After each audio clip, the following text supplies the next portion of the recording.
Chapter 742. The Blood Prince's bloody collection. Gaia showed the severed head to every vampire around her. The vampires took a step back in utter fear. She had killed their strongest. These vampires were more terrified than furious at her for killing the Blood Prince. His body belongs to us. Anyone got a problem with that? Asked Gaia. As expected, no one dared to utter a word. With a flick of her wrist, she took out a silver scroll from her space ring. She put a sliver of arch energy as the runes glowed within the scroll. The next moment, a bright light enveloped the Blood Prince's body and disappeared along with the body.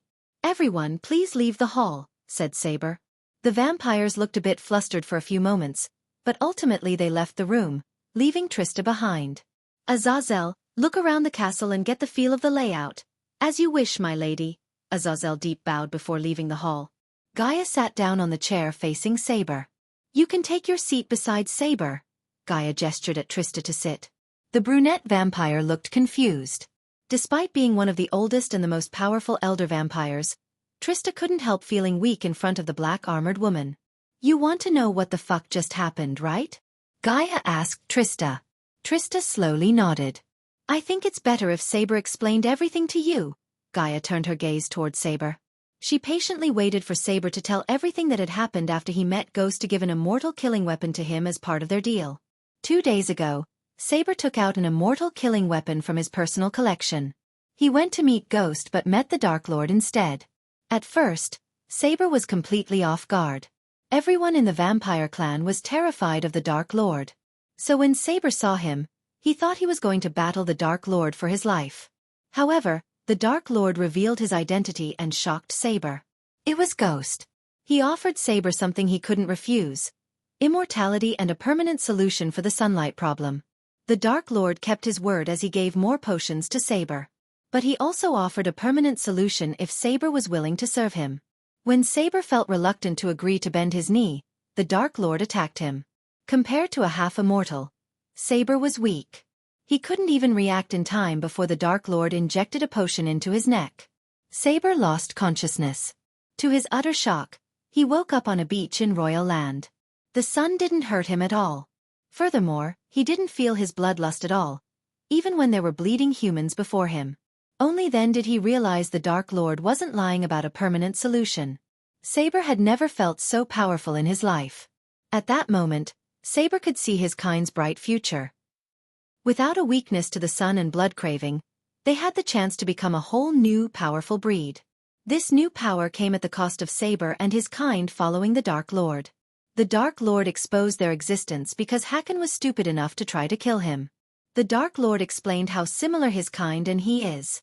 The vampires drew power from darkness, and the Dark Lord was the god of darkness. In a way, the vampires were born to follow him.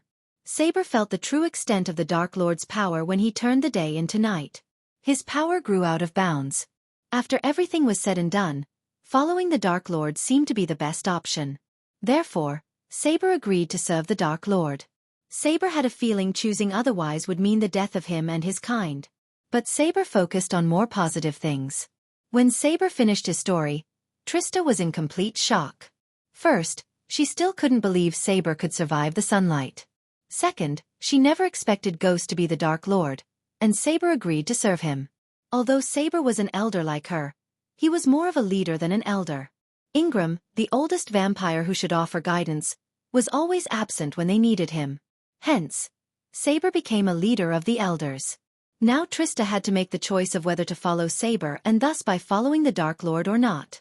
Gaia noticed a sliver of reluctance in Trista's eyes. She was truly amazed at how easily Michael could predict others' behavior. He told her Trista would be hesitant to join them or even chose not to. There was a reason why Gaia brought Azazel to the castle. She was expecting Azazel to return with something that could make Trista come to the dark side. "Any moment now," Gaia mumbled under her breath. A few minutes later, Azazel finally showed up in the hall. He had a sack in his hand. He handed over the sack to Gaia as Saber and Trista smelled blood in the air. "Where did you find this, Azazel?" asked Gaia as though she had no idea.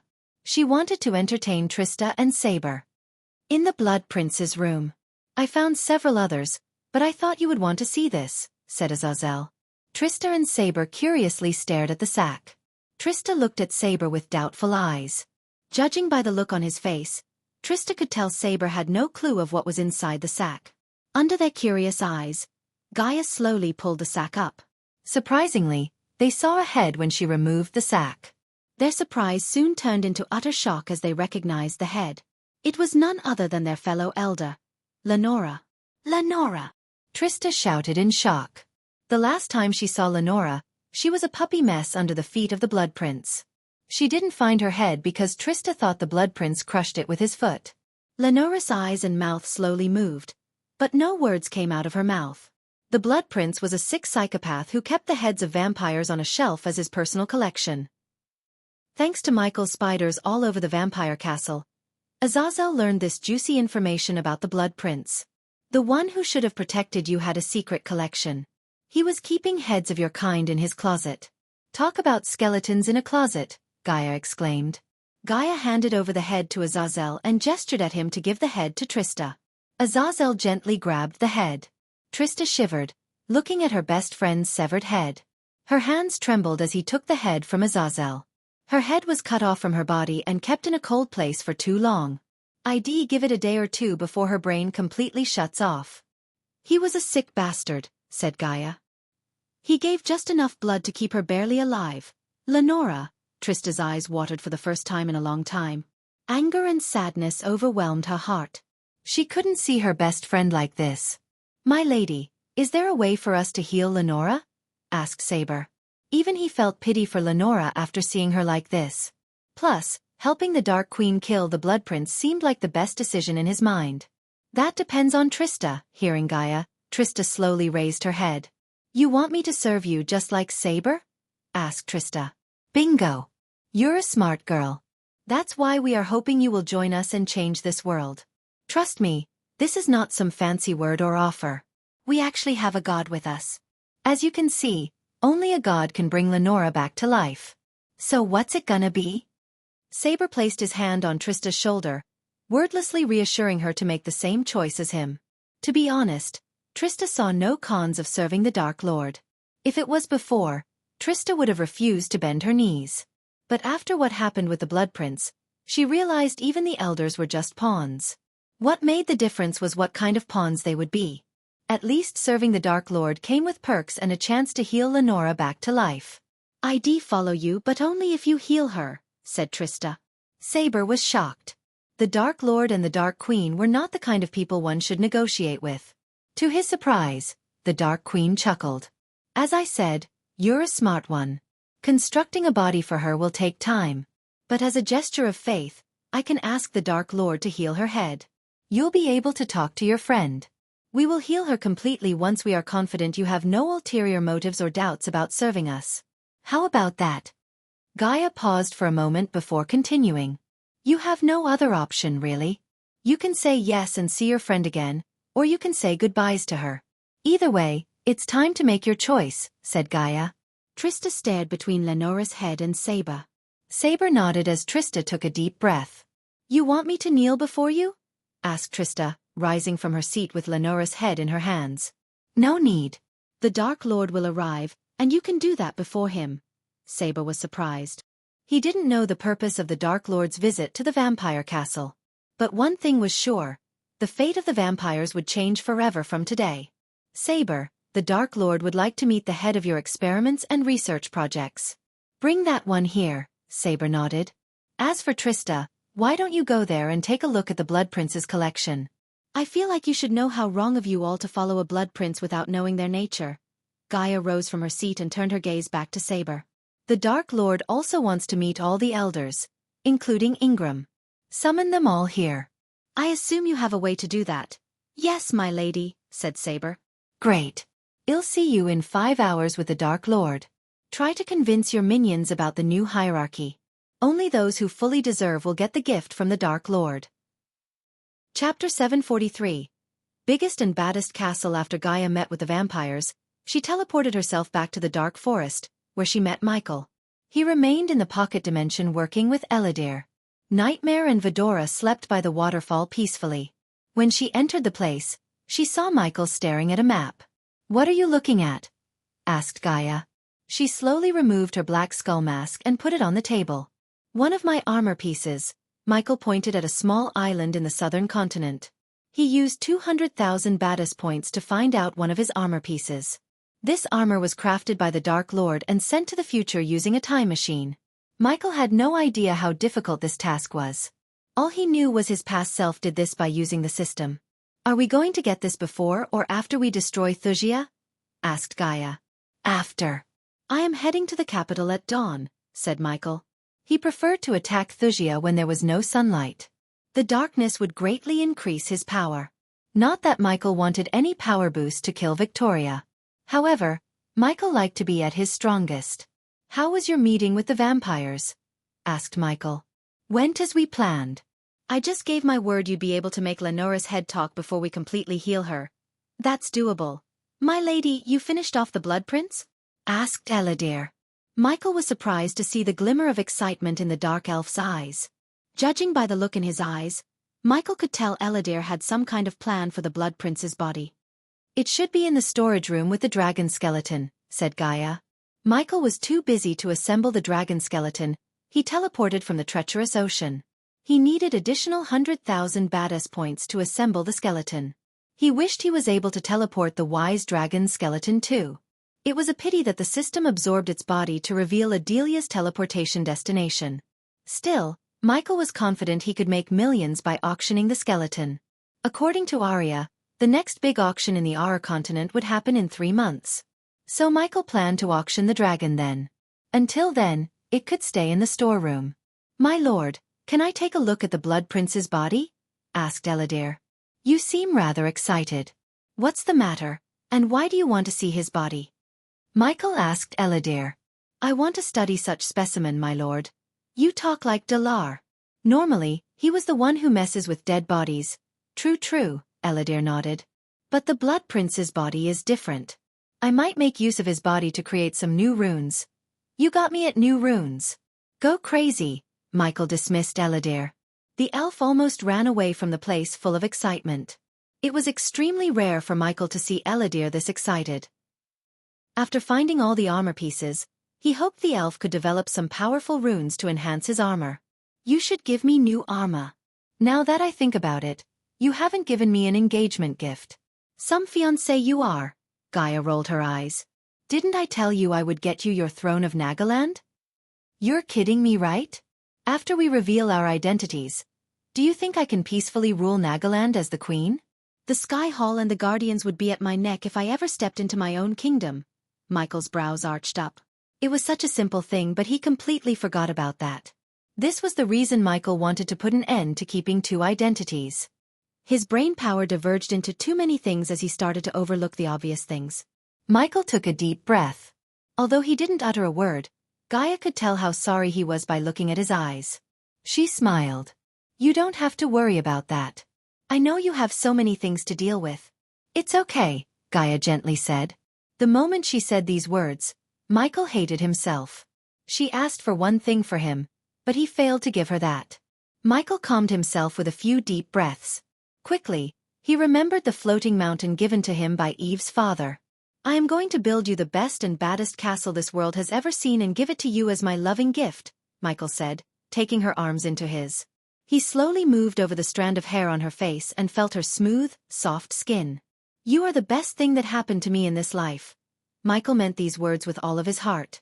Little did he know that Gaia was the biggest and the main reason why the past Dark Lord chose to reset the entire universe. She was cursed and slowly dying.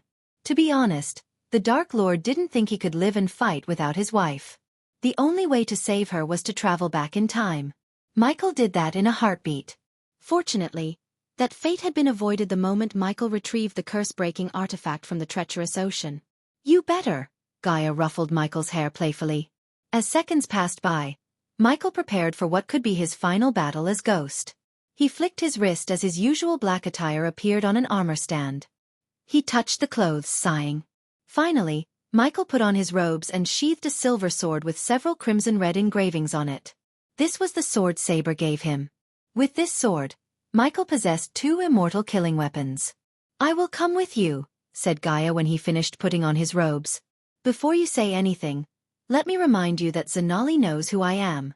You need backup, however, Michael shook his head. I can't afford you with me on the battlefield.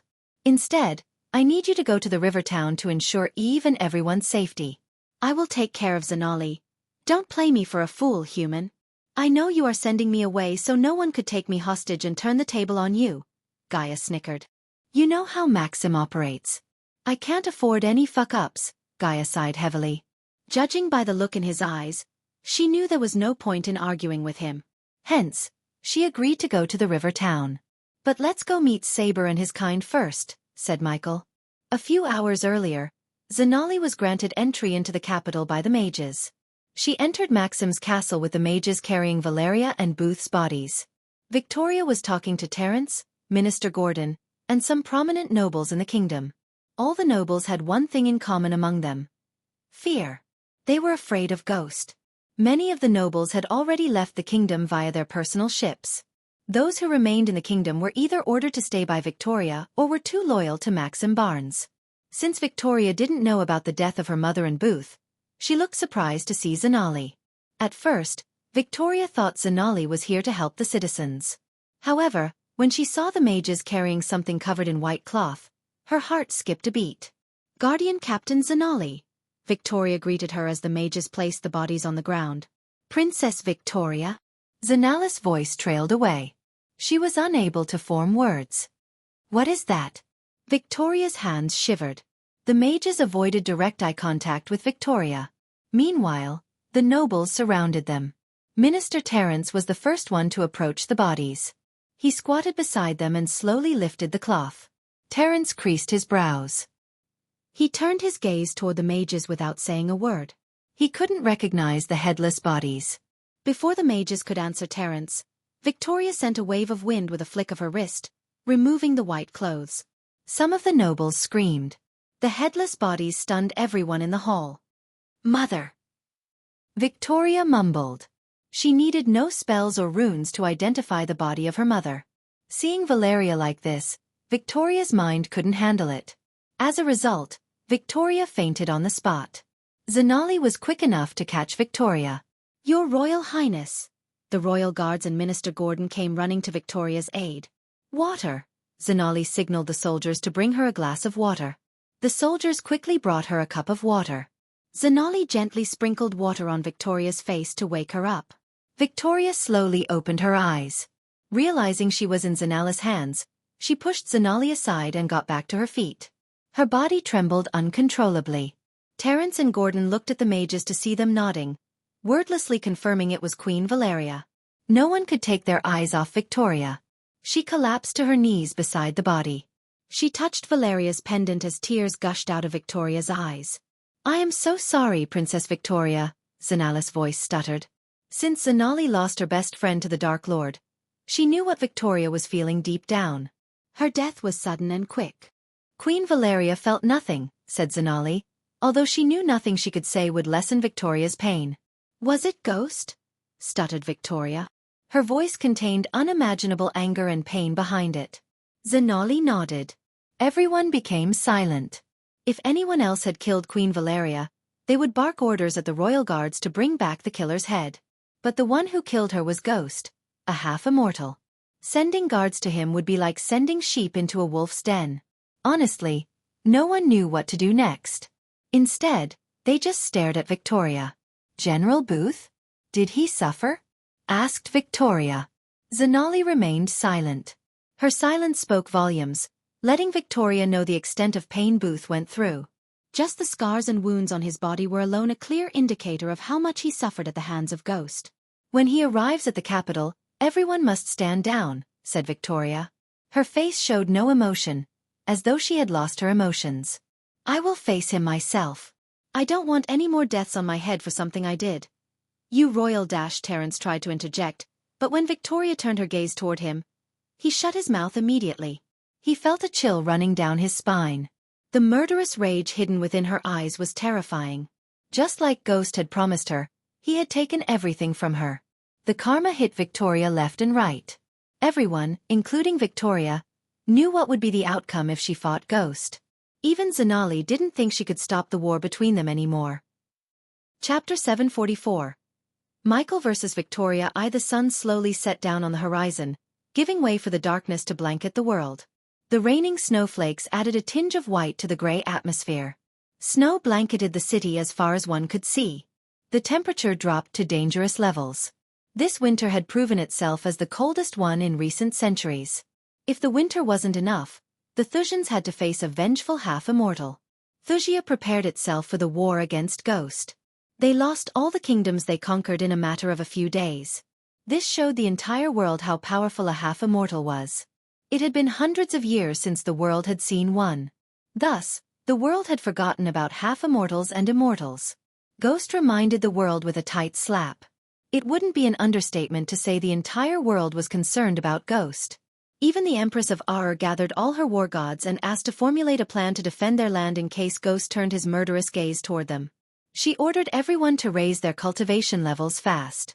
In fact, the Empress ordered the royal blacksmiths, engineers, and runemasters to build a special arena where a fusion stage cultivator could safely break through to the half-immortal stage. Of course, this arena wouldn't save them from the heavenly tribulation 100%, but it would certainly increase their chances of survivability. Finally, when darkness completely took over the day, Michael arrived at the capital. He didn't bring anyone with him because he didn't need them. He ordered King Gunnar, King Baldur, and all his allies to leave the Ithilien island. They didn't dare to argue with Michael. They all heard what had happened to the Duchy of Valeria. It was indeed a pity they had to leave Golden Port. However, their lives and their soldiers' lives were more important than the city itself. The golden dome around the capital flickered, indicating Michael's arrival to the Thusians. Michael could have blocked these arrays with the system, but he simply didn't. In fact, he wanted them to know. Only that way would they feel helpless and afraid before losing their lives. Granted, he could kill Victoria, her family, and destroy the kingdom in a couple of days. But he wanted every single one of them to suffer and live their last moments of life with fear. He wanted them to wish they were dead instead of living in constant fear. As for Victoria and Maxim Barnes, he had special plans. Michael's glance swept over the capital. Although he grew up in the forest far north of the castle, he knew nothing about the city. His whole world was the sanctuary and the people living in it. Up to this moment, he had no idea about the exact location of the cosmic stream. The system asked 3 million badass points to pinpoint the stream. However, Michael chose not to pay the system. Since King Maxim Barnes was using the stream to break through to the half-immortal stage, the location would be revealed automatically to him the moment Maxim Barnes triggered the heavenly tribulation. Unluckily for Maxim, Michael would be waiting to hinder his tribulation. Michael slowly flew toward the Golden Dome. It covered the entire city. As much as Michael hated Edith, he had to admire her talents in runes and arrays. Even Eladir was surprised by some of her runes. The closer Michael moved toward the energy dome, the more ripples appeared in the dome. Using his X-ray vision, Michael scanned the city. He found no life signs in the city except inside the castle grounds. The reports Michael heard were right. Victoria evacuated the citizens out of Wuxia.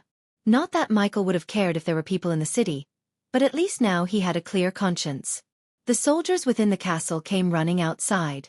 They all prepared the trebuchets, giant crossbows, and flamethrowers ready. These machines were engraved with powerful runes to hurt cultivators. Michael couldn't care less about them. Even the immortal killing weapons failed to harm him. The only way to kill him was the god-killing arrows that Michael was still researching about. Michael had a feeling these arrows were somehow connected to the system and its origins. After all, as long as Michael had the system, killing him would be impossible. Michael shoved all those thoughts to the corner of his mind. At this moment, he completely focused on one thing: the destruction of Wuxia once and for all. To Michael's surprise, Evan and Zanali flew through the energy dome to him. The moment Evan saw his half-immortal level 9, his eyes widened. Thanks to Gaia killing the Blood Prince and some of the vampires who chose not to serve the Dark Lord, Michael gained enough experience points to reach level 9.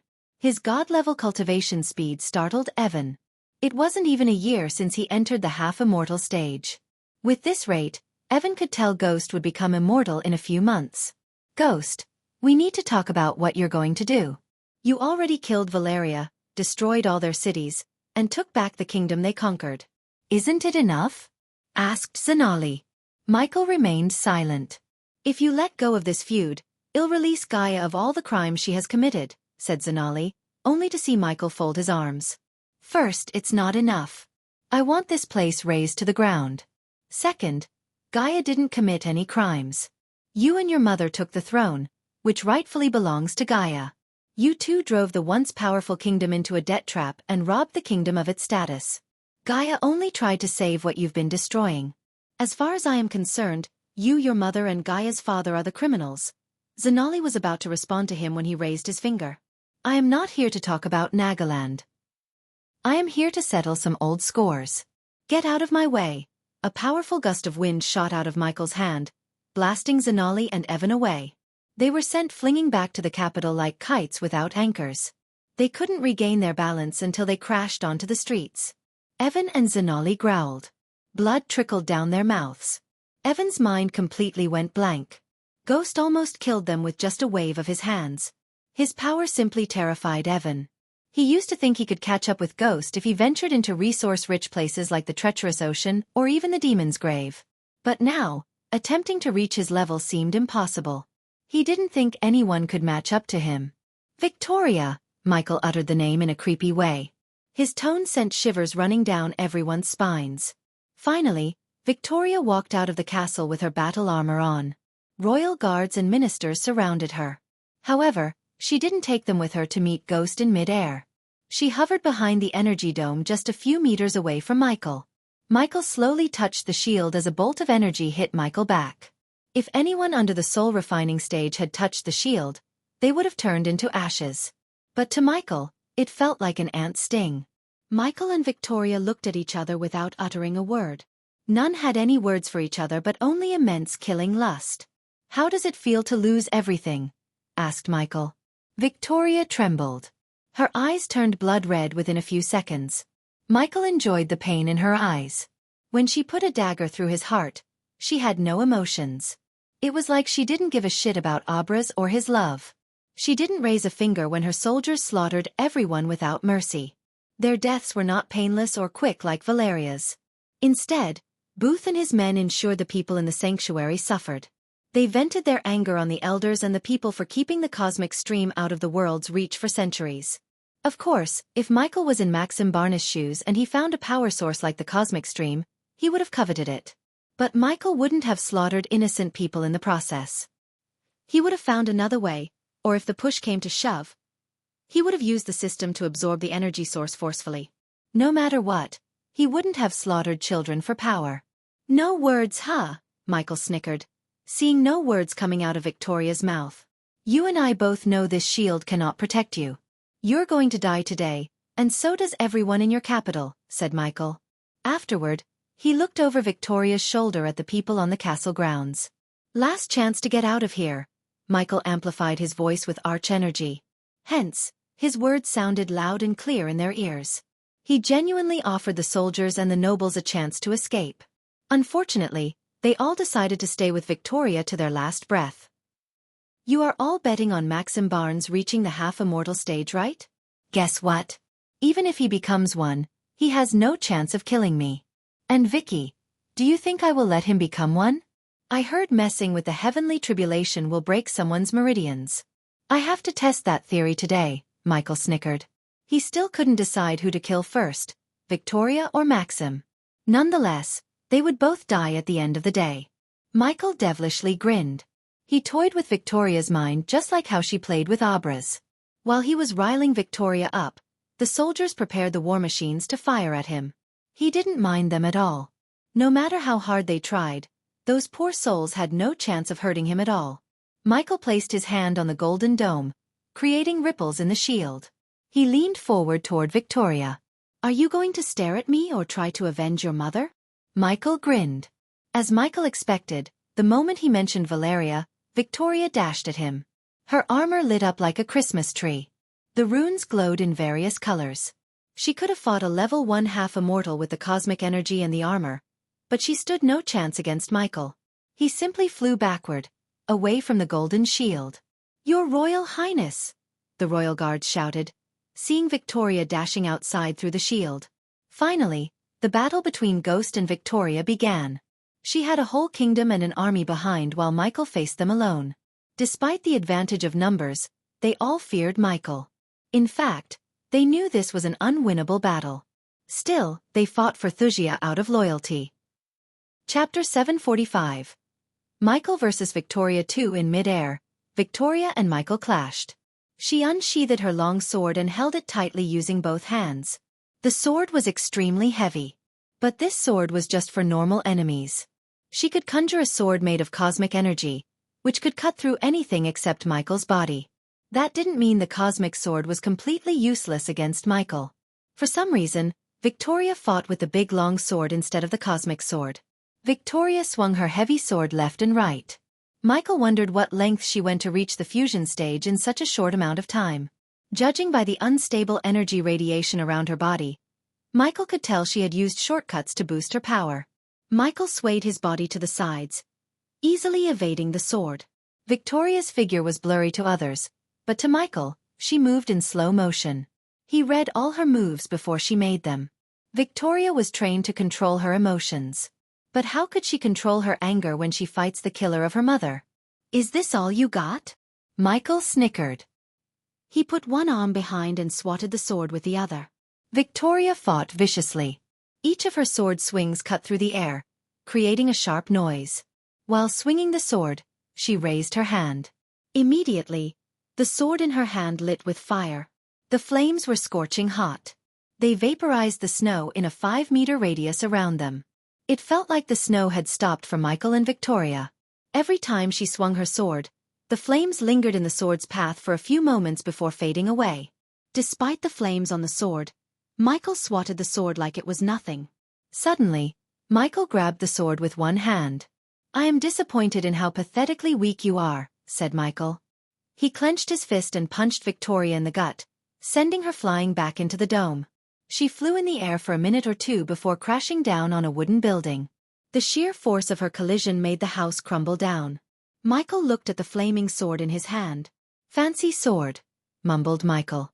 To his surprise, a couple of crimson-red runes glowed on the hilt. The sword dashed out of his grab. It flew straight toward Victoria, leaving a fiery trail in the air. He noticed the broken wooden planks in the house moving. Soon, Victoria managed to climb up the collapsed house with the flaming sword in her hand. "Your Royal Highness!" The royal guards came running to her rescue. "Fire!" Michael turned his gaze toward an old man in silver armor. The ashen-haired old man ordered his men to fire the trebuchets. Michael wasn't surprised by the old man's fusion stage cultivation level. At this point, Michael would be surprised if Wuxia didn't have any more fusion stage cultivators. With this many fusion stage warriors, no wonder no one was able to touch Wuxia. Maxim Barnes created a powerful dynasty in a short time using the cosmic stream. The boulders fired by the trebuchets soared through the air. In mid-air, some of the boulders froze while some lit up with flames. Michael hovered in the air, waiting for the boulders. When they were just a few meters away from him, Michael simply raised his hand. A ring of arc flames pulsated from Michael's body.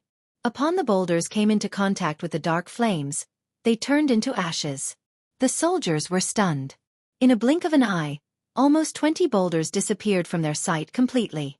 Still, the old man did not lose hope. He barked another order to fire again. At the same time, Victoria shot toward the sky to resume her fight. A frozen boulder reached Michael before Victoria. He surprised everyone by catching the boulder. He lifted the boulder with one hand. He started to spin the boulder on top of his index finger. When he saw Victoria soaring through the air, he threw the boulder at her. She swung the sword, cutting the boulder in half. But when the boulder split open, she saw Michael's fist. She quickly raised the sword to defend herself. Michael's fist hit the sword. In return, the sword hit Victoria's face. Her vision became blurry for a moment. Michael utilized the opportunity by grabbing her by the shoulder and headbutting her. The helmet she wore formed cracks as she felt like she hit a stone wall. For a few moments, everything around her started to spin. Michael sent her flying back to the castle with a single slap. Blood and Victoria's wisdom tooth gushed out of her mouth. The royal guards couldn't see their princess getting beaten to death. Although they were ordered to stay out of the battle, the loyal Thusians broke the order for the sake of Victoria. All the 12 royal guards shot toward the sky with no fear but intense anger and killing intent in their eyes. Each of them was armed to the teeth and halberds engraved with various runes. Unlike Victoria, the royal guards began to cast various spells. In a blink of an eye, Michael saw various shapes and forms made of celestial energy materializing in front of his eyes. The spells lighted up the dark sky, and the boulders were the fireworks. Zanali leaped onto the air and caught Victoria in mid-air. The pressure began to get to Evan. Deep down, he wanted to get the hell out of the capital to save himself. However, the oath he took as a guardian prevented him from doing so. Contrary to the Thusian soldiers, he had no loyalty toward Wuxia. Even when Ghost wasn't casting any spells, Evan could feel immense pressure under the shield. The only silver lining was that at least Ghost didn't seem to have any intention of breaking the shield down. While Zanali was helping Victoria, Evan looked up at the sky to see the royal guards battling Ghost. The sky was littered with all the elements there were. Michael saw a lion made of fire roaring at him, a sword made of ice flying toward him, and ethereal hands trying to hold him down. Michael didn't flinch an eye. He just floated in the air with his hands folded. Instead of wasting his energy defending, he let the spells hit him. One by one, the spells hit Michael. Of course, the responsive shield appeared around Michael in the form of a translucent shield and absorbed the attacks completely. As a result, not even Michael's robes were harmed by the spells. When all the shapes and forms disappeared from the sky, Michael shook his head disappointedly. What did you expect? You all come to the rescue of your princess like shining knights, eradicate evil and fly into the sunset? Michael's words echoed through the capital.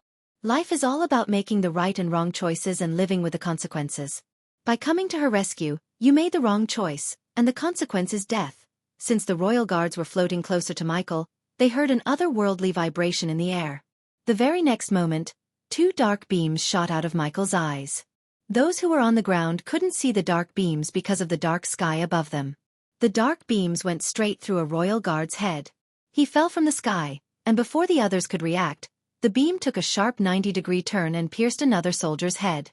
In a matter of seconds, the dark beams killed all the soldiers. Evan was unable to tell how these soldiers were killed. One moment they were floating in the air, and another, they fell from the air like dead bees. Everything happened so quickly. When Victoria opened her eyes, she saw her royal guards falling from the sky. She shook off Zanala's hands. Once again, she shot toward the sky. This time, Michael didn't fight Victoria. Instead, he flew toward the golden dome. Dark flames enveloped his fists as he put on his hands. The shield trembled, creating several ripples. He slowly tore open the shield with his bare hands. The soldiers firing the trebuchets felt a chill. Everyone keeps firing. Do not let him through the shield. Mages, attack. The Minister of Defense, Terence, barked orders. At that moment, Victoria aimed to attack Michael from behind while the mages and the trebuchets hit Michael from the front. Yet, he ignored all of them. While tearing apart the shield, Michael turned back. The dark beams shot at Victoria. She reacted quickly and deflected the beams with her sword. She fought desperately to stop him from entering the shield. However, her attempts became futile as he slipped through the tear in the shield. Now let me slaughter your people before your eyes, just like your men did, said Michael, looking over his shoulder. The next moment, he dashed toward the war machines with speed beyond any mortal comprehension. Victoria was only able to see the afterimages left by him. Terence's neck hair stood up. He may have decades of experience, the skill to operate under pressure, and Fusio stage cultivation to back all of it up. But, in front of a half-immortal, he was nothing. He only heard a whistling wind before everything turned dark. Michael didn't even know who this old man was. His head flew in the air with a single wind blade across his head. Michael landed right beside a trebuchet. Instead of casting a spell, Michael just punched the trebuchet toward the war machines behind it. The trebuchet crashed into the others at the speed of a train. It destroyed everything in its path and the soldiers. Zanali managed to save some soldiers but lost many. Blood and fire flew all over the place. The images of Valeria flashed across her eyes. Seeing the destruction, the nobles screamed as they ran back into the castle for cover. Poor souls had no idea the castle was Michael's main target. Victoria tried to keep up with Michael. She used cosmic energy to match Michael's speed to stop the destruction. However, even with the cosmic energy, she was too slow. Michael picked up a broken trebuchet and threw it at Victoria. Just like before, Victoria sliced through the machine. Arg! She screamed as she brought down the sword upon Michael. Michael simply grabbed the sword, but the shock wave sent everyone around them flying, including Zanali and Evan. Michael felt the cosmic energy radiation from her body getting unstable by the second. It took great effort to keep himself from killing Victoria with a single punch. If he did that, it wouldn't be the proper revenge he had waited all these years for. The moment Michael grabbed the sword, he pulled it toward him. He grabbed Victoria's hand and began hitting her against the floor left and right like she was a piece of cloth. After a while, Michael threw her toward the cluttered houses around the castle. Zanali noticed Ghost raising his hand toward the sky. Suddenly, she felt something strange. In the sky, several large fiery boulders slowly materialized. Evan's eyes widened in shock. The humongous size of the boulders cast shadows on the ground, darkening the city. Even from afar, everyone could feel the scorching heat. This meteor spell once belonged to Zachary, and now, Michael unlocked its true potential. Chapter 746. Michael vs. Victoria 3. At that moment, four giant boulders covered in scorching hot flames hovered over the city. "Please don't do it, Ghost," Zanali pleaded. Although Victoria had evacuated the city, there were still many soldiers and nobles who remained in the city. She was unable to see them dead. However, Michael didn't give a damn about Zanali's plea. He brought his hand down, releasing flaming meteors upon the city. The meteors created a terrifying buzzing in the air as they soared down the sky. The city trembled when they hit the golden shield. Countless cracks appeared in the shield. As a result, the shield flickered. It took only a few seconds before the shield completely crumbled down. The fiery meteors became closer and closer to the city. While they were falling down from the sky, these boulders lit up the sky in bright orange. Just the buzzing noise they created was enough to make everyone tremble. After casting the spell, Michael dashed forward. He saw Victoria trying to get back to her feet. When she saw the meteors, her heart skipped a beat. Her killing intent soared through the roof. With a flick of her wrist, she took a healing potion and emptied it down her throat. Seeing Ghost flying toward her, she threw the long sword to the side. Instead, she closed her eyes, conjuring a dark purple sword. It was none other than the cosmic sword. Michael felt the pure energy from the sword. The heat it radiated was just second to the dark flames themselves. Michael didn't try to block the sword with his immortal killing sword or the spear. He knew attempting to block the cosmic sword with those weapons would be futile. Victoria swung the purple sword with lightning speed.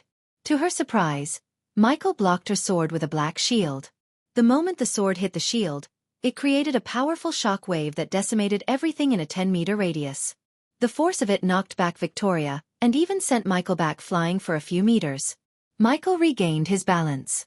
He looked down at the shield to see a cut on the shield's surface for the first time. The cut was not deep enough to break it, but the sword cut the shield nonetheless. Victoria did not give Michael any time to retaliate. She shot toward the sky with her sword. She began to cut down the meteors using every bit of her strength. Zanali joined Victoria in destroying the meteors. Some of the soldiers also joined them in their fruitless attempt to save their city. They failed to understand that Michael could cast the spell again and again. However, Michael watched them waste all their energies for nothing.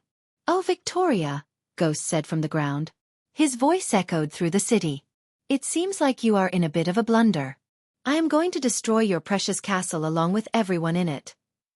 Even with the cosmic energy, you cannot be in two places at once."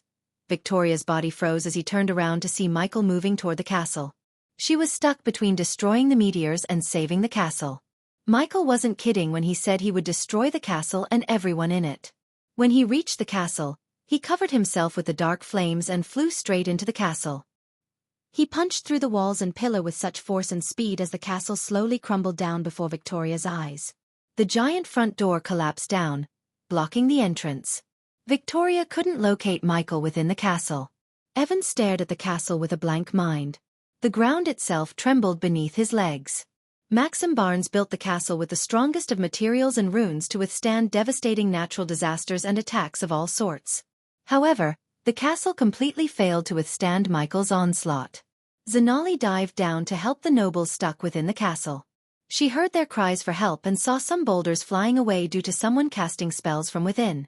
While Zanali tried to help the nobles, Victoria destroyed the boulders. Tears flew out of her eyes. Her entire kingdom was getting decimated before her eyes, and she could do nothing to stop it. Xianxia saw a statue hit the ground and splatter into pieces. The statue's head rolled onto her feet. She picked it up to realize the head belonged to King Maxim. The king's ego made him put a statue on top of the castle. It symbolized he rules over the world from high above. Michael destroyed the statue as well as what it symbolized. When Michael reached the top of the castle, he flew away from the castle. He patiently waited for Victoria to turn around and look at him. It didn't take long for Victoria to notice him. Michael slowly raised his hand.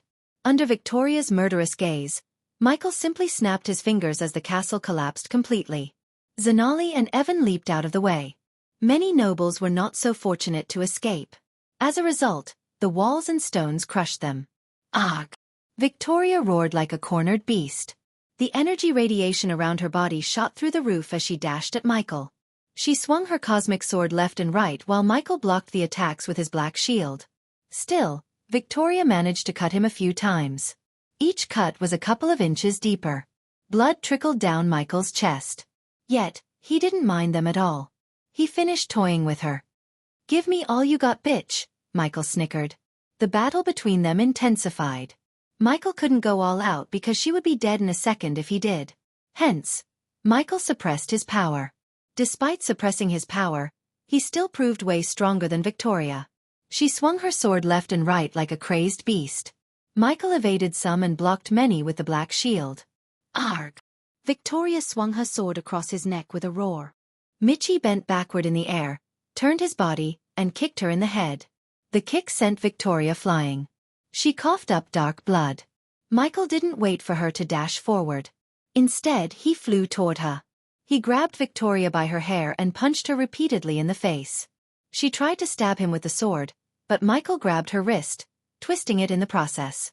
The cosmic sword disappeared from one hand and appeared in the other. She tried to stab him.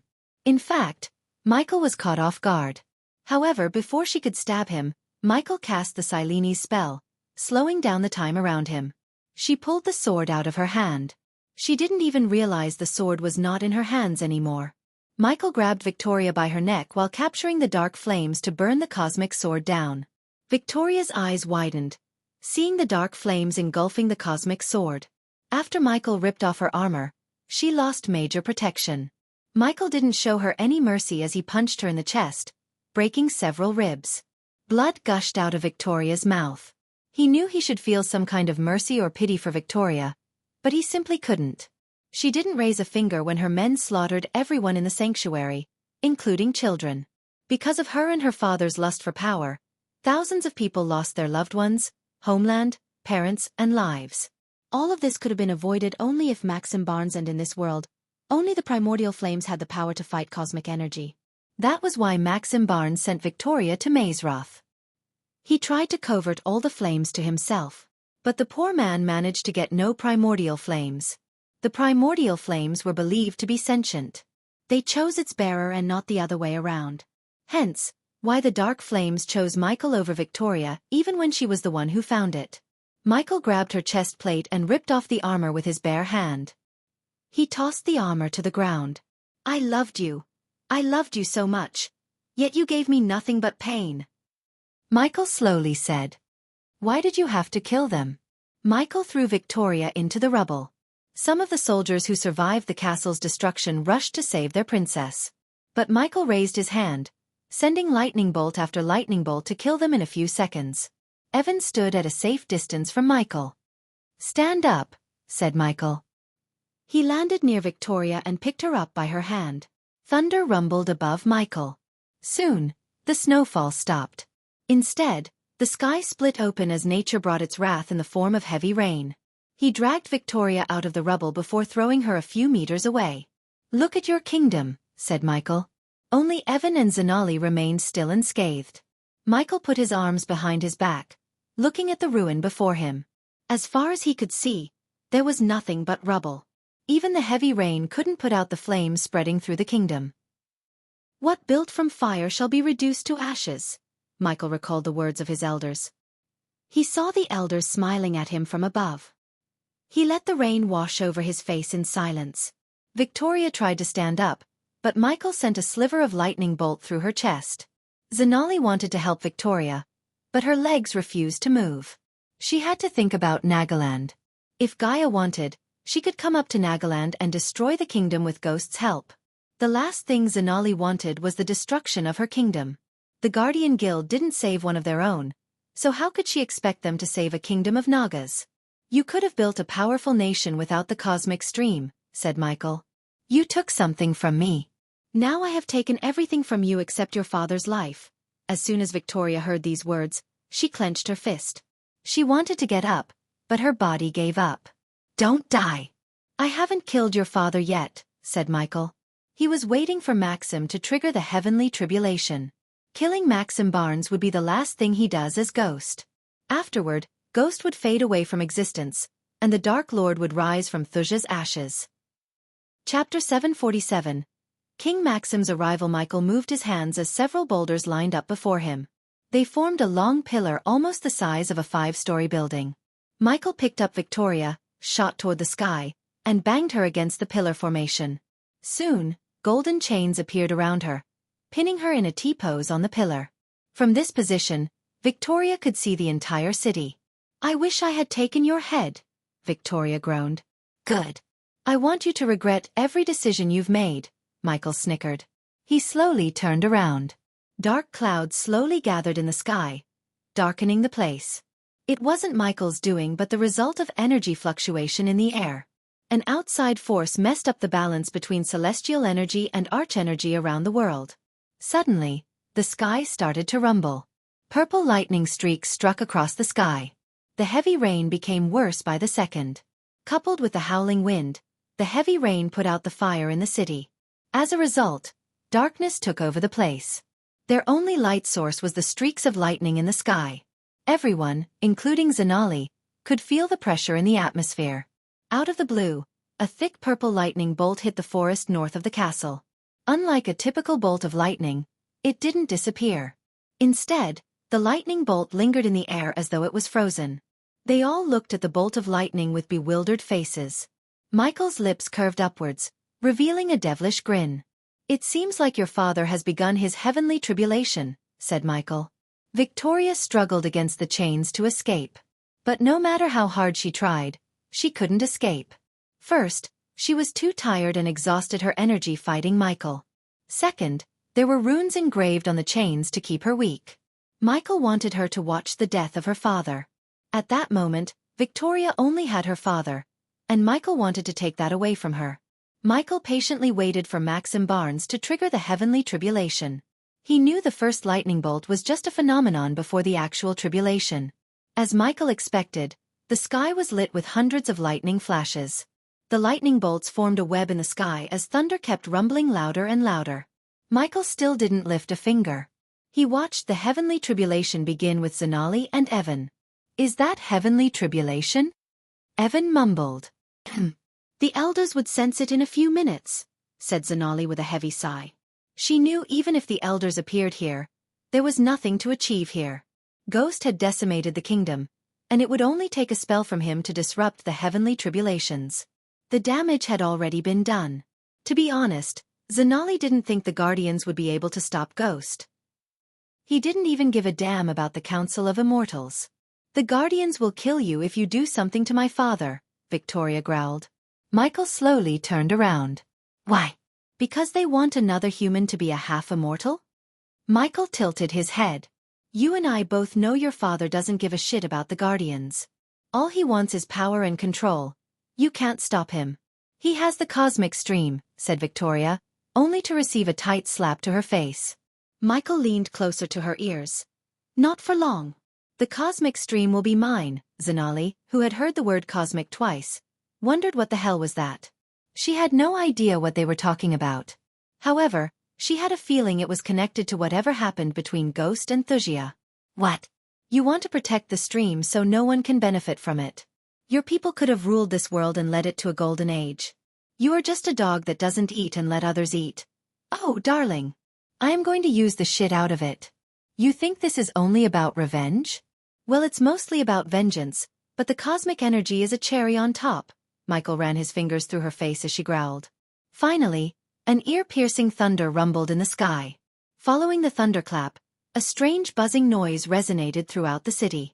At that moment, another lightning bolt hit the forest several meters away from the first lightning bolt. Like the one earlier, the second lightning bolt froze in the air. Electricity crackled around the two bolts. Several smaller streaks of lightning bolts branched out from each, forming a net in between. Michael cracked his knuckles. Unlike everyone expected and hoped in Wuxia, Maxim's fate would be a bit anticlimactic. Michael waited for the lightning to strike from the sky. Victoria noticed golden bolts of lightning crackling around Michael's fist. She shivered. A single bolt of lightning from his hand could disrupt the entire heavenly tribulation and make his father a cripple. No! Kill me, no. Please don't do anything. Obras, please. Victoria panicked. Her fear and panic only made him happier. Beg me more. It feels so refreshing. Finally, Michael sensed Maxim's presence in his environmental scanning. But Michael didn't go after him. Instead, he just raised his hand. He looked at Victoria with an amused smile. This is your father's end. Look closer. No! Victoria's scream echoed through the air as the lightning bolt shot out of Michael's finger. The bolt of lightning traveled in slow motion in Victoria's eyes. Xianxia immediately waved her hand, casting a defense spell around her and Evan. The bolt of lightning soared through the air and hit the frozen lightning bolts. As soon as they clashed, an explosion went off. This explosion made nuclear explosions look like mere candlelight. For a few moments, Xianxia and Evan couldn't open their eyes. Moreover, they were blasted away by the explosion's effects. The temperature rose in the air to the point that the rain droplets evaporated before reaching the ground. It didn't even take a few minutes for the snow to melt down and vaporize. A few long, brief moments later, Xianxia opened her eyes. Her ears rang with a strange buzzing sound. To her shock, everything around her turned into ashes. She slowly moved her head upwards to see Ghost and Victoria floating in the air. Xianxia could barely see them through all the dark ashes in the air. Father! Victoria screamed. She noticed the lightning strikes had disappeared from the sky, and the atmosphere had returned to normal. Michael dashed forward into the forest with thousands of charcoal trees. Although Michael wasn't a natural guardian, he hated destroying nature. This world's beauty was its forests, lakes, mountains, and every piece of nature. However, it was a necessary sacrifice to stop Maxim Barnes from breaking through to the half-immortal stage. Of course, Michael could defeat Maxim Barnes even if he had reached the half-immortal stage, but Michael didn't want to complicate things. Why would Michael want to battle Maxim Barnes when he could cripple him with a single spell? Xianxia wanted to rescue Victoria and let her escape. That's the least she could do for Victoria as a guardian. However, before she could move toward her, Ghost returned to Victoria. This time, he had a bleeding man in his hand. Ghost held him by his neck like he was handling a rabbit. Father!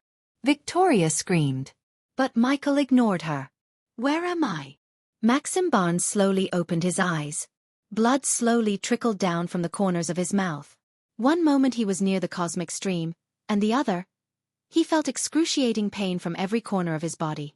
Little puppy forgot its kingdom, Michael snickered. With a flick of his wrist, he took out a healing potion from his space ring. He forcefully poured the healing potion into Maxim Barnes' mouth. Otherwise, Maxim wouldn't survive the pain Michael was about to inflict on him. After the healing potion entered his body, all the wounds and pain in his body disappeared. The light of life glimmered brighter than before in Maxim's eyes. Michael raised Maxim by his neck and stared at him from top to bottom. Although Maxim was Michael's nemesis, this was the first time he had seen Maxim with his own eyes. With striking red hair, a muscular build, and a stubble beard, Maxim was quite a handsome king. More than that, Maxim really did have a kingly aura around him. Even when his meridians were broken, Maxim had an imposing aura. However, a king's aura was nothing compared to a god's aura. Victoria! Maxim's eyes widened, seeing his daughter chained to a pillar. It took his mind a few moments to realize everything around him. Michael let King Maxim Barnes soak the beautiful sight of his kingdom. "This is your capital," said Michael. Tears gushed out of Victoria's eyes. She couldn't see her father so powerless and weak. Maxim Barnes tried to reach out to his daughter. Michael squeezed the back of Maxim's neck. Maxim Barnes' eyes were blood red with uncontrollable rage. He punched and kicked Michael furiously. How does it feel to be a cripple?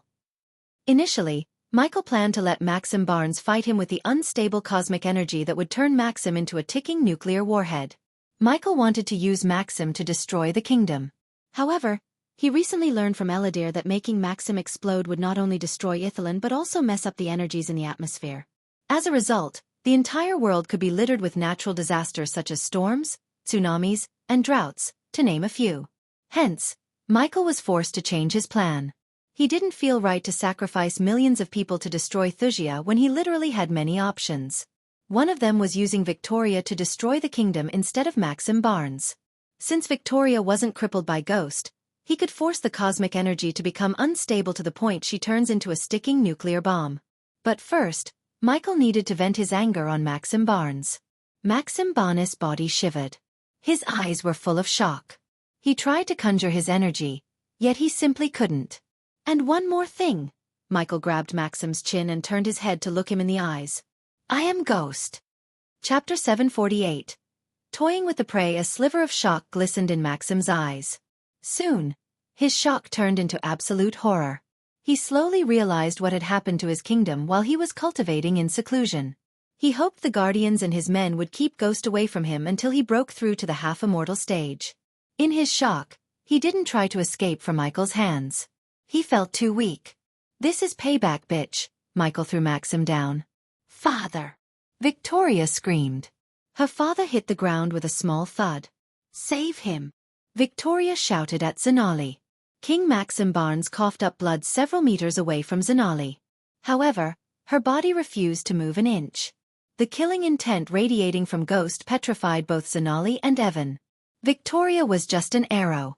In Michael's mind, Maxim was the one who fired that arrow in his direction. So King Maxim Barnes deserved worse. He landed beside Maxim Barnes before kicking Maxim in the face. Blood splattered across the ash-covered floor. Michael lifted Maxim by his torn robes and repeatedly punched him in the face. Michael heard the crunching noise of bones breaking in his face. Victoria screamed and begged from the pillar, yet Michael ignored her completely. He was completely focused on destroying Maxim Barnes. Come on. Fight back, said Michael. He grabbed Maxim's hands and crushed his palm. King Maxim screamed. Michael noticed Maxim's eyes closing. Quickly, Michael took out another healing potion and emptied it onto Maxim's mouth. There you go. Healed up again. The wounds on Maxim's body closed up as the rosiness returned to his face. Michael grabbed Maxim by his neck and slammed him against a block of stone behind him. The rubble collapsed by force. Michael began to punch Maxim Barnes as though the king was a punching bag. Each of Michael's punches broke a bone in his body. Victoria's throat ached because of her screams and shouting. She saw her father getting beaten to death. Maxim Barnes managed to muster his strength and threw his fist at Michael. Again, instead of blocking the punch, Michael let Maxim's punch land on his face. He grabbed Maxim's hand and slapped himself like a crazy person. Michael's face reddened. Zenali and Evan felt a chill seeing Michael slapping himself with Maxim's hands. Suddenly, Michael stopped slapping. He squeezed Maxim's hands until Maxim began to scream in agony. Michael grabbed Maxim's throat before pulling his right arm toward himself. The skin on Maxim's arm stretched as much as it could. Michael's force slowly tore the skin as blood seeped through the skin. Maxim Barnes screamed. He began to bite Michael's hand to escape his clutch. However, Michael didn't even flinch. Zenali saw Michael twisting Maxim's hand slowly. She felt sick hearing the shoulder bone breaking. Michael suddenly pulled out his arm with enough force to separate the arm from the shoulder. Blood sprayed out of the joint as it should. The blood sprayed in all directions, including Michael's face. His face turned red, making him resemble a demon. Victoria and Maxim screamed. But no matter how hard they screamed or yelled, no one came to their rescue. Even Zenali was in a petrified state. Michael threatened them with an onslaught. Save him, please. Victoria's screams kept ringing in Zenali's ears. Finally, Zenali couldn't see Ghost beat Maxim to death. She mustered her courage to face Ghost. He had already destroyed the kingdom. If Ghost wanted to kill Maxim Barnes and his family, he could do it without torturing them like an animal, no worse than an animal. Zenali didn't think an animal could be so brutal with its prey. Michael tore off Maxim's second hand. Evan felt a chill seeing Ghost hitting Maxim with his own bloody hand. All of his generals and ministers were either dead or stuck under the rubble. Unless the Guardian Guild comes with several immortals, Evan knew there was no stopping Ghost. He wondered where the heck did Edith go. Not that Evan believed Edith could stop Michael, but at least she would be stupid enough to try to stop him. Stop! Zanali raised her voice. Michael ignored her completely. Maxim Barnes coughed up blood. Michael slammed Maxim Barnes' head against the wall. Whenever the light of life began to fade away in Maxim's eyes, he forcefully emptied a healing potion down Maxim's throat. Zanali approached Michael. She grabbed his shoulder, trying to stop him. Michael shook his shoulder as Zanali fell backward. Evan saw Victoria screaming from above, helplessly while Maxim groaned in utter pain. He saw Zanali get back to her feet. Once again, she tried to stop Michael. This time, Michael stopped hitting Maxim Barnes. Instead, he grabbed Zanali by her neck and slammed her against a pillar next to Maxim Barnes. Look, Snake. The only reason you're alive is Gaia doesn't want me to kill you. You already destroyed them. At least kill them. You tortured them enough, Zanali said. Michael tightened his grip around Zanali's throat. Why the fuck are you even here? Michael said, gritting his teeth. He clenched his fist. Before Zanali could finish her sentence, Michael punched her in the face. A single punch knocked out Zanali cold. Evan's subconscious mind forced him to dash forward. He thought Ghost had killed Zanali. When Evan saw Ghost suddenly turn his head in his direction, Evan's legs put a brake automatically. Michael kicked a football-sized stone on the ground. It soared through the air and hit Evan right in the face. The sheer force sent Evan flying back into the rubble. Michael threw Zanali's unconscious body aside. Let my daughter go. Maxim Barnes managed to utter these words. Michael laughed out loud. Did you know I killed your precious wife? Maxim Barnes was stunned. His face was covered in too much blood to make out his expression. However, his eyes glistened with rage. The poor man could do nothing without his 2 arms. On the other hand, Victoria slowly lost her strength to scream out loud. Michael slowly walked toward Maxim. He stared at the king without lifting a finger. After a few moments, he grabbed Maxim by his neck and shot toward Victoria. When he arrived before her, he grabbed Victoria by her neck with his other arm. Michael pulled Victoria out of the bonds before flying toward the burnt forest. The explosion flattened the entire forest. Everything looked nothing but burnt. However, something was glimmering under all the burnt trees and ashes. The dark beams shot out from Michael's eyes, hitting the ground. As soon as the beams hit the ground, ripples appeared in the air. Soon, the scenery before Michael changed from a burnt forest to a small pond filled with glistening liquid. The pond was barely 7 feet wide and 5 feet thick. But it contained the most powerful energy source in this world: cosmic energy. No one knew how this pond of cosmic energy came into existence, not even Michael's sanctuary. The origin of cosmic energy was still a mystery to them. Our feud started because of this. So it must end here. Michael released the 2. They hit the ground, groaning in pain. Victoria immediately crawled toward her father. She embraced him tightly. Father! Tears rolled out of her eyes. At that moment, she had no interest in the cosmic energy that she had killed and fought so many people for. In fact, she hated cosmic energy. Because of this, she lost everything. If her father hadn't found a secret note in a meteor that hit Wuxia, he wouldn't have found out about cosmic energy. Everything began with that mysterious purple meteor. Michael won and successfully exacted revenge when she regretted everything she had done. But it wasn't enough for Michael. He collapsed to his knees and looked around the place. He could see the buildings made of wood, children running around, the elders feeding the little ones, and his friends playing with him. A painful smile appeared on his face. Protect the stream. Maxim Barnes coughed up blood. Seeing the glistening energy made Maxim lust for it. He was like a possessed person. He wanted the cosmic stream for himself, no matter the cost. This was the reason why the elders had never touched cosmic energy. Whoever uses it would lose everything. The cosmic stream was cursed. In a sense, the sanctuary didn't protect the cosmic stream from the world but the world from the cosmic stream. As a disciple in the sanctuary, Abraz knew this. Victoria shook her head after hearing her father's words. It's over, father. We lost. We lost everything. Even after all this he still wants this, huh? Michael snickered. If you're going to kill us, kill us. Get it done, Victoria growled. I hope you'll rot in hell, Abras. Michael didn't respond to Victoria. Azazel, gather all my subordinates and teleport to my location, said Michael. Yes, my lord. Michael heard Azazel in his head. Slowly, Michael stood up. He turned around to look at Victoria and Maxim in her arms. With a flick of his wrist, Michael took out a crimson-red dagger. He tossed it toward Victoria. You want this to end. Do it, said Michael. Victoria stared at the dagger on the ground without batting an eye. Her hands trembled as she reached for the dagger. No. Fight him. No. Maxim Barnes mumbled. He looked completely pale after all the blood loss. Since Michael hadn't given him a healing potion for a few minutes, his body started to lose vitality. Compared to being tortured to death by Ghost, killing her father and herself with her hands seemed the better option. Michael waited for Victoria to kill herself. The despair and helplessness in her eyes quenched the thirst for revenge. He didn't feel like torturing her anymore. Instead, he wanted to absorb the cosmic energy. Victoria finally grabbed the dagger. Even if she could fight back, she didn't want to because there was nothing to fight for. Her kingdom was gone, her mother died, and her father was on the verge of death. If she kept fighting, it would make only her people suffer more. At least with her dead, Ghost would let the Thusians live.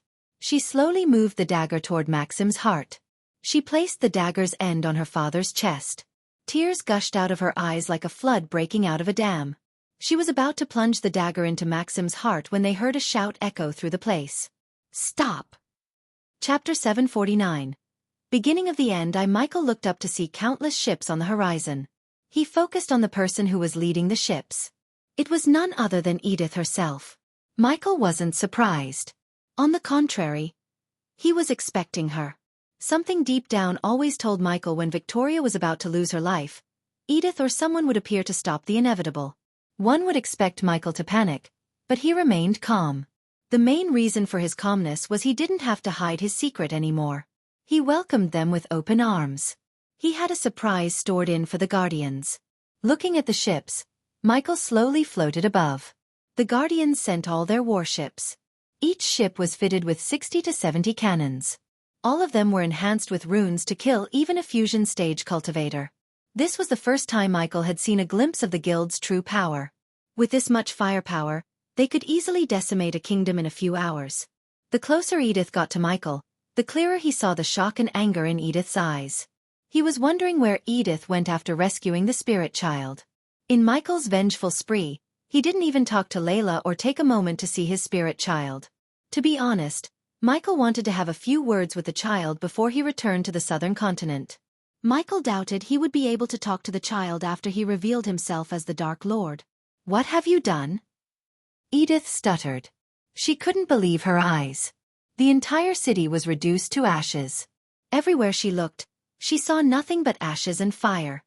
He kept his promise by burning Wuxia to the ground. Instead of responding to her question, Michael flew back to Victoria and landed before the cosmic stream. Hundreds of Guardian soldiers armed to the teeth surrounded him in the air. Every single one of them was at the fusion stage. The Guardians weren't playing. They showed their true power for the first time in a long time. The whole world believed only a handful of fusion stage warriors existed in the world. However, the Guardians had an army of them. Michael even saw several half-immortals and immortals in the air. He sighed inside and looked a bit down. Stand down, please, Edith pleaded to the Guardians. Michael couldn't see any of their faces because they were all armored from head to toe. The ships floated quite a distance from Xianxia, unlike the armored Guardians. It wouldn't be an understatement to say the sky was littered with an army. All of them were ordered to kill Ghost if what Edith said was true. Michael detected some commotion among the soldiers. They all sensed the pure and powerful energy radiation from the cosmic stream. If Michael was right, the elders in the ships were already trying to figure out the nature of this new energy. Vicky, Edith dashed at Victoria. Her heart skipped a beat seeing Victoria all battered and wounded. Furthermore, her father almost looked like a new person. It took Edith a few moments to recognize him. She embraced Victoria tightly before saying or doing anything. Their reunion gave Michael the needed time to put his plans in motion. With seconds turned to minutes, Edith's sorrow turned into pure rage. Victoria broke into tears as she buried her head in Edith's chest and sobbed without a break. The tears and sound of Victoria's sobbing fueled Edith's rage. She had never wished someone to die in a most horrific way, but she wanted that judgment to fall upon Ghost. He destroyed an entire kingdom because of his vengeance. You are the devil. Edith finally turned her gaze toward Michael. My offer will expire in a few minutes, Victoria, said Michael. I have an offer for you, Edith slowly said. Michael saw the naive girl speak with vengeful eyes for the first time. She looked like an entirely new person. He saw a glimpse of Layla in Edith for a few moments. Unlike many others, Michael didn't think of Edith as a stupid, naive girl. In his mind, it was just a facade. She was scheming enough to brand him as the Dark Lord to the Guardians. Kill yourself, motherfucker. Edith screamed as a powerful shock wave brushed past Michael. The ships around Edith trembled. Furthermore, the stone walls of the broken castle exploded into pieces. Yet, Michael remained firmly on the ground. He didn't even move an inch. It could have blasted away any other person but not Michael. Go away, Edith. He will kill you too. I've seen enough death. Please go away, Victoria begged Edith. Maxim Barnes couldn't move his lips. He almost lost consciousness. I am here to save you, Vicky. Don't worry about me. The Guardians are here. I brought help. Today I will take his life. Michael's laughter suddenly broke the silence. His devilish laughter echoed through the forest. This time, his laughter wasn't normal. It was thick, demonic, and otherworldly. The Guardian soldiers were stunned. A glimmer of surprise emerged in Edith's eyes.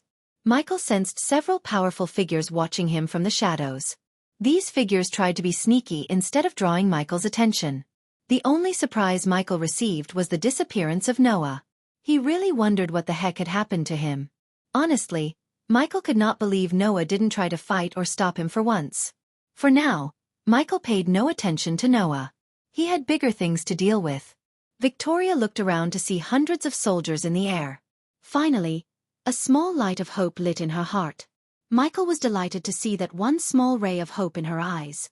Snuffing this light would be the last nail in Victoria's coffin. Edith slowly raised her hand before snapping. Suddenly, the immortal killing spear he took from General Franklin appeared in Michael's hand. Michael noticed countless runes radiate a bright crimson-red glow on the spear. The spear pulsated strange energy.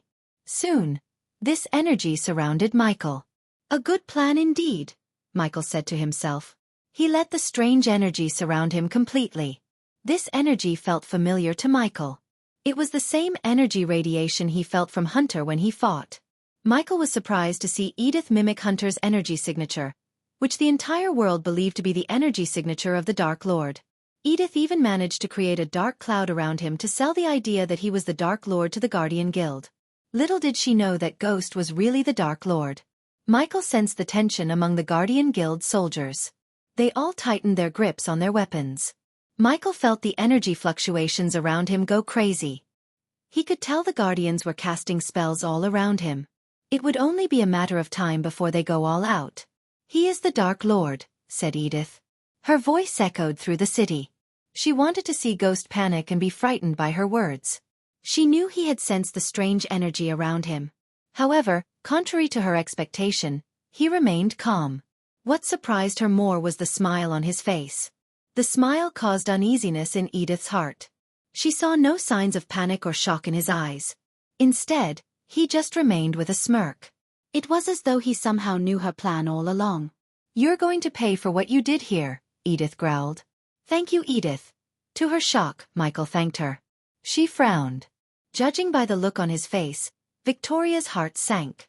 Thank you for giving one last ray of hope to Victoria. Michael slowly rose from the ground. The dark cloud created by Edith's runes slowly faded away. Instead, a darker and thicker cloud of darkness enveloped Michael. Thank you for bringing all of these men to me, Michael's human voice changed. It sounded thicker, demonic, and frightening. Edith saw the place growing darker and darker. The light radiated by the warships from afar lost its glow. The sky rumbled as lightning flashed across the sky. When Edith saw his armor slowly transforming, her eyes went wide. Not only Edith, every single Guardian, including the Immortals, trembled before him. The Guardians were poised to attack Michael. They all received the order to take him down. But when they were just about to attack Michael, he flicked his wrist. The very next moment, a ghostly figure of a four-headed hydra appeared behind Michael. It stood almost 30 to 40 meters tall. Each pair of eyes glowed like a blood moon. Suddenly, the hydra roared. Arg! Edith and the Guardians screamed. They instinctively closed their seers. Some of the fusion stage Guardians fell from the sky like dead flies. The warships floating in the air trembled. They swayed left and right before slowly descending down. The runes on the ships and the Guardian armor lost their glow. The Guardians were completely off guard. They didn't even realize what had happened until the warships began crashing. No one could feel the energy within them. Simply put, Michael created an energy void around them. Michael had already struck a deal with the devil called Mugashuku, so he saw no drawback in asking for a small favor. With the system's help, he could contain the Hydra's scream into a special space ring and release it to mimic the effects of the southern continent. Although the effects would only last for 30 minutes, and Mugashku wouldn't let him borrow his power again. One use was all Michael needed to leave the cultivation continents with a bang. The place once again lit up with all the explosions, and fire followed afterward. One by one, the warships and the Guardians fell down from the sky. The only downside of this plan was he wouldn't receive any experience points for killing them. But killing the Guardians was a reward itself. Michael watched the destruction with a smile. The mighty Guardians fell hard before him. What's happening? Edith stuttered. She lost the connection with the arch-energy in the atmosphere. She felt weak and vulnerable. Azazel, Michael called his demon butler. Edith saw a group of people, all dressed in black, appearing behind Ghost. They all descended toward the ground, surrounding the cosmic stream except Michael. He watched over his subordinates. Do not let a single drop of energy go to waste, Michael's voice echoed through the area. Despite the explosions and screams of the Guardians, his voice sounded loud and clear. His subordinates sat in a meditative position around the cosmic stream. Soon, a strange dark beam shot out from Michael and enveloped them all. Powerful ripples appeared in the calm cosmic stream. You are really the Dark Lord, Edith muttered with utter disbelief. Chapter 750. Beginning of the End. 2. Michael completely transformed himself into the Dark Lord. Except for the face mask, he equipped every piece of armor. For the first time, he saw his real face in the Dark Lord armor. The Guardians continued to fall from the skies. Michael smiled, looking at the death and destruction of the Guardians. Some fell on the boulders and died instantly. Some broke their bones and groaned in pain. Those wearing metal armor from head to toe escaped death by falling down. The same could not be said for the mages who only wore robes.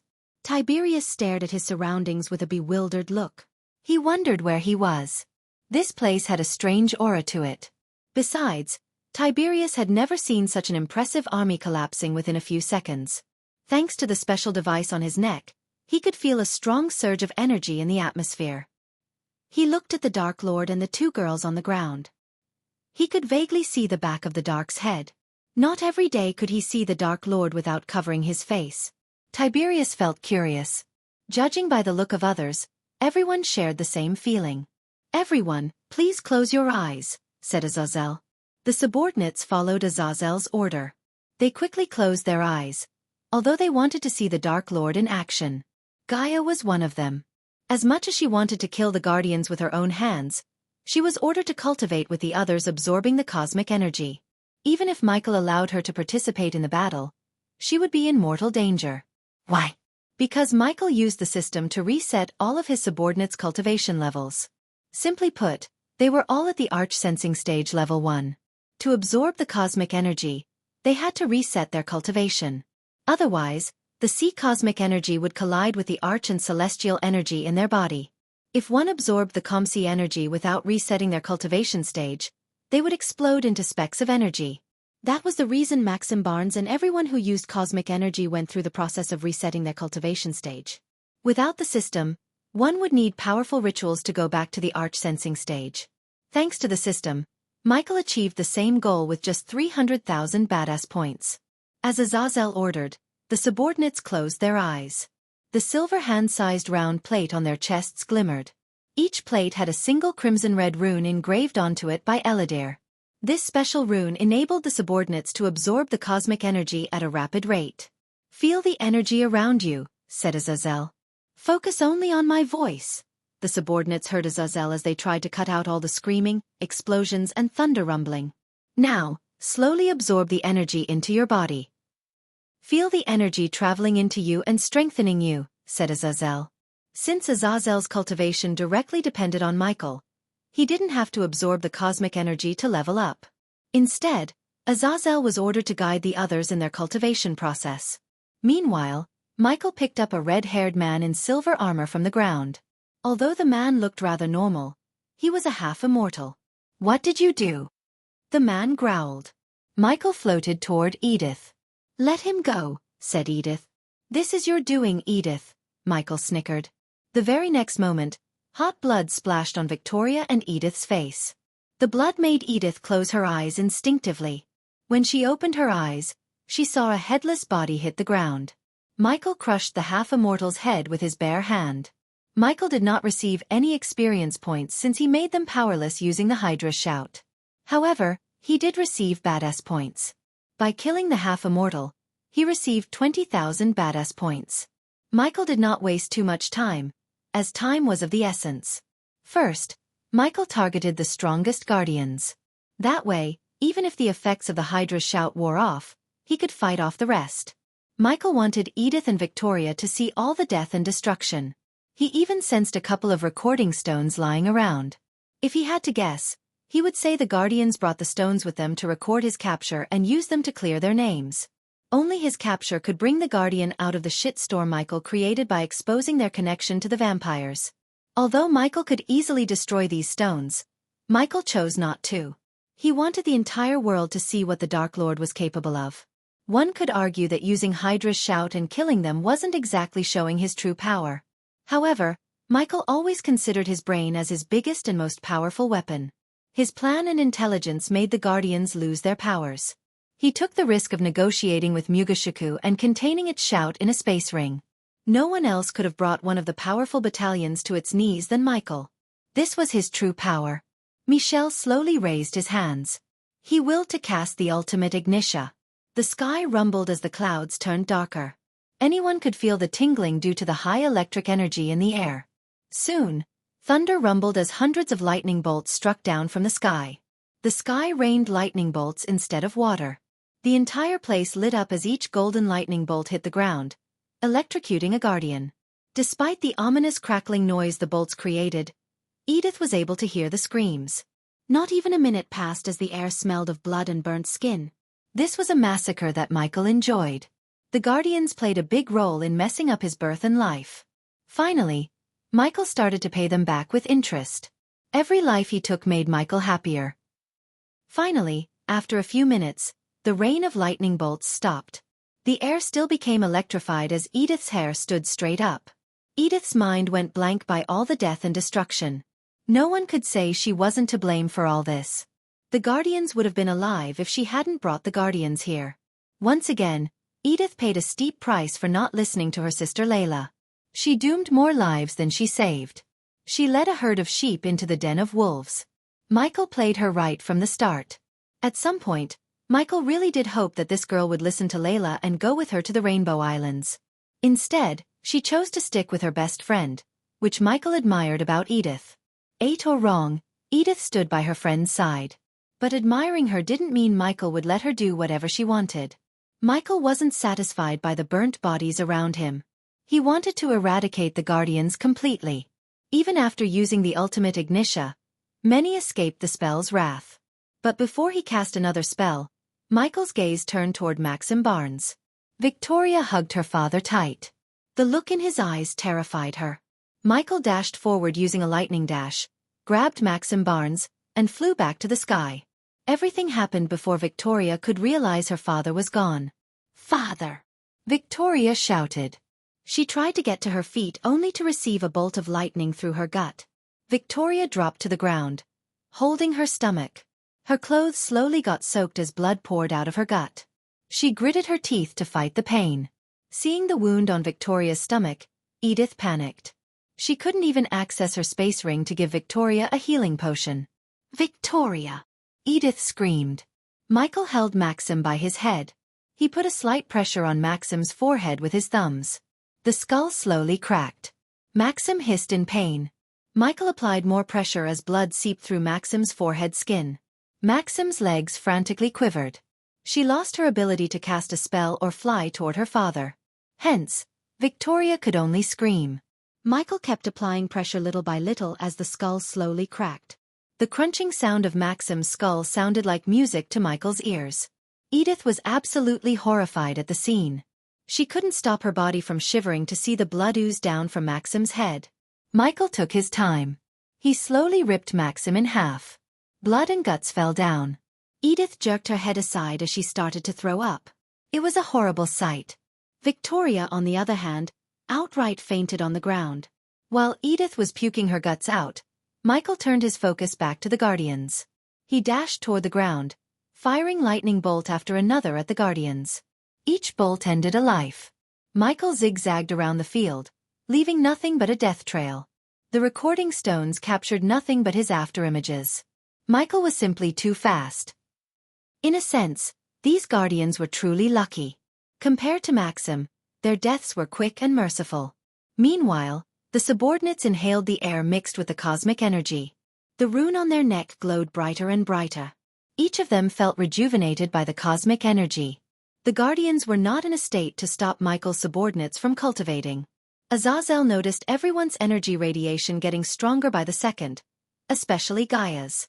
She went from Arch Sensing Stage Level 1 to Body Refining Stage Level 7 in a few minutes. The other subordinates slowly became stronger but at much less speed compared to Gaia. Azazel saw the Guardians crawling on the field. He wanted to join the Dark Lord in slaughtering the Guardians. However, the Dark Queen's words resonated in his mind. She ordered him to keep his bloodlust in check. He closed his eyes, took a deep breath, and turned his gaze away from the Guardians. Michael used the Eyes of Doom and the Dark Flames at the same time to kill the Guardians. The dark beams zigzagged through the field, killing the Guardians in an instant while the Dark Flames evaporated the weaker Guardians to nothingness. Michael's heart ached to see the immortal cultivators. He would have earned millions or billions of experience points if he had killed them without the Hydra's shout. For now, Michael could only sigh and take solace in eliminating potential threats. Chapter 751. Beginning of the End 3. The city was littered with wounded Guardians, bodies, and the wreckage of ships. Red, black and brown were the new colors of what was once a spirited city, which had become the stage of a devastating war. The air, which would normally be vibrant with the sound of work, trade and craftsmanship, was now glowing red with fire and thick with smoke, ash and embers. Hell had descended upon this area. Several powerful figures in the world headed for Ithilien after hearing the news of the Dark Lord battling the Guardians in Thusian's capital. Almost all the prominent families and powerful people had spies within the Guardian Guild. So it wasn't very hard to get a whiff of this news. Michael noticed these strange figures on the horizon but completely ignored them. He knew they were here to spectate. It was fine with Michael. The more people watched the slaughter, the more badass points he would receive. Michael continued to slaughter the Guardians left and right. He almost felt exhausted after killing them. Hundreds of corpses littered the ground. Those who moved an inch received a bolt of lightning through their head. Michael spared no one. This was not a battle but a massacre. The people who saw the massacre from a distance felt shivers down their spines. Some immediately turned around and left the island. They did not take the risk of drawing the Dark Lord's attention to them. Still, many daredevils remained in the sky, watching the massacre. Among them were some news reports, including Nadia Hall. She wrote down everything she had seen in Ithilien. After killing every Guardian in his sight, Michael started to throw the bodies near the cosmic stream. The bodies formed a big pile. They wondered what the Dark Lord was doing. He walked toward the pile of bodies, taking deep breaths. Even a half-immortal like him would feel exhausted after all the killings. Michael leaped on top of the bodies and sat down as though the bodies were his throne. Edith looked terrified. Her face went completely pale. She held Victoria tight in her arms. Victoria didn't seem better either. The blood loss caused Victoria's face to become pale. On top of the bodies, lightning crackled around Michael's wrist. He pointed his finger at Victoria as a bolt of lightning shot toward her. The bolt of lightning woke Victoria up. "No, stop," Edith begged Michael. She lost her composure and begged for mercy. However, Michael was not a merciful god. On the contrary, he was a vengeful one. He raised his hand as an invisible force pulled Victoria out of Edith's arms. The red dagger followed Victoria behind and landed in Michael's hand. "Please, kill me if you want, but please let her go. I beg you." "Please." Edith dropped to her knees and begged Michael. Michael looked over his shoulder to see his subordinates still cultivating. According to the system's calculation, it would take another 15 minutes to exhaust the cosmic energy in the stream. Michael heard the system's voice in his head. Over the years, Maxim Barnes and his men used a significant amount of cosmic energy. Luckily, the stream still had enough cosmic energy for all the subordinates to reach the soul refining stage. Since Gaia's cultivation speed was boosted by 40%, she would be able to reach the fusion stage level 7. With the cosmic energy coursing through their veins, all of his subordinates would be monstrously strong. Deep down, Michael couldn't wait to see what his subordinates could do in a real battle. Michael released Victoria as she fell down. Afterward, Michael turned his gaze toward the horizon. As expected, he found Nadia Hall among the spectators. "Nadia!" Michael's voice echoed through the sky. Everyone hovering in the air turned their gazes toward the young woman in brown robes and gray fur coat. She adjusted her glasses. There was a glimmer of fear and shock in her hazel eyes. "Come here," Michael called Nadia Hall. "I will give you an exclusive," said Michael. The word exclusive kindled a fire in Nadia's hall. As a journalist, she knew what an interview with the Dark Lord could do to the newspaper. The sales would go through the roof, and her higher-ups would offer her the promotions on a silver platter. Thinking about her future, she took a deep breath and slowly flew toward Michael. She vigilantly glanced at everything around her. The fumes, black smoke, and dust clouded her sight. Despite everything, she noticed hundreds of bodies. Judging by the armors, Nada could tell they were not a run-of-mill guardians. Finally, her vision cleared enough to take a good look at the Dark Lord. To her complete shock, she saw Ghost in the Dark Lord's armor. For a moment, she thought this was some kind of elaborate prank. Only recently, the Dark Lord attacked Ghost. So how could Ghost be in the Dark Lord's armor? Ghost! Nadia tilted her head. She saw Edith crying in the corner of her eyes. The bloody remains and guts of Maxim Barnes almost made Nadia throw out on the spot. Luckily, she had a high tolerance for brutality. Michael sat on top of the bodies, guarding his subordinates. Michael waved his hand as Nadia Hall floated above to match his height. At that moment, Nadia Hall clearly saw Ghost. There was no mistaking it. "I am the Dark Lord," said Michael. "Ghost was just a life I tried to live in peace. But the Guardians made sure that I turned into the Dark Lord before I was even born." Nadia Hall's hands trembled while writing his words on the parchment. "What? What about the battle in the Royal Land?" The people had seen the Dark Lord attack Ghost. "You are asking the wrong question. The right question is, what will I do from now on?" said Michael. Nadia Hall felt goosebumps at the tone of his voice. "What will you do, Dark Lord?" Nadia asked the question.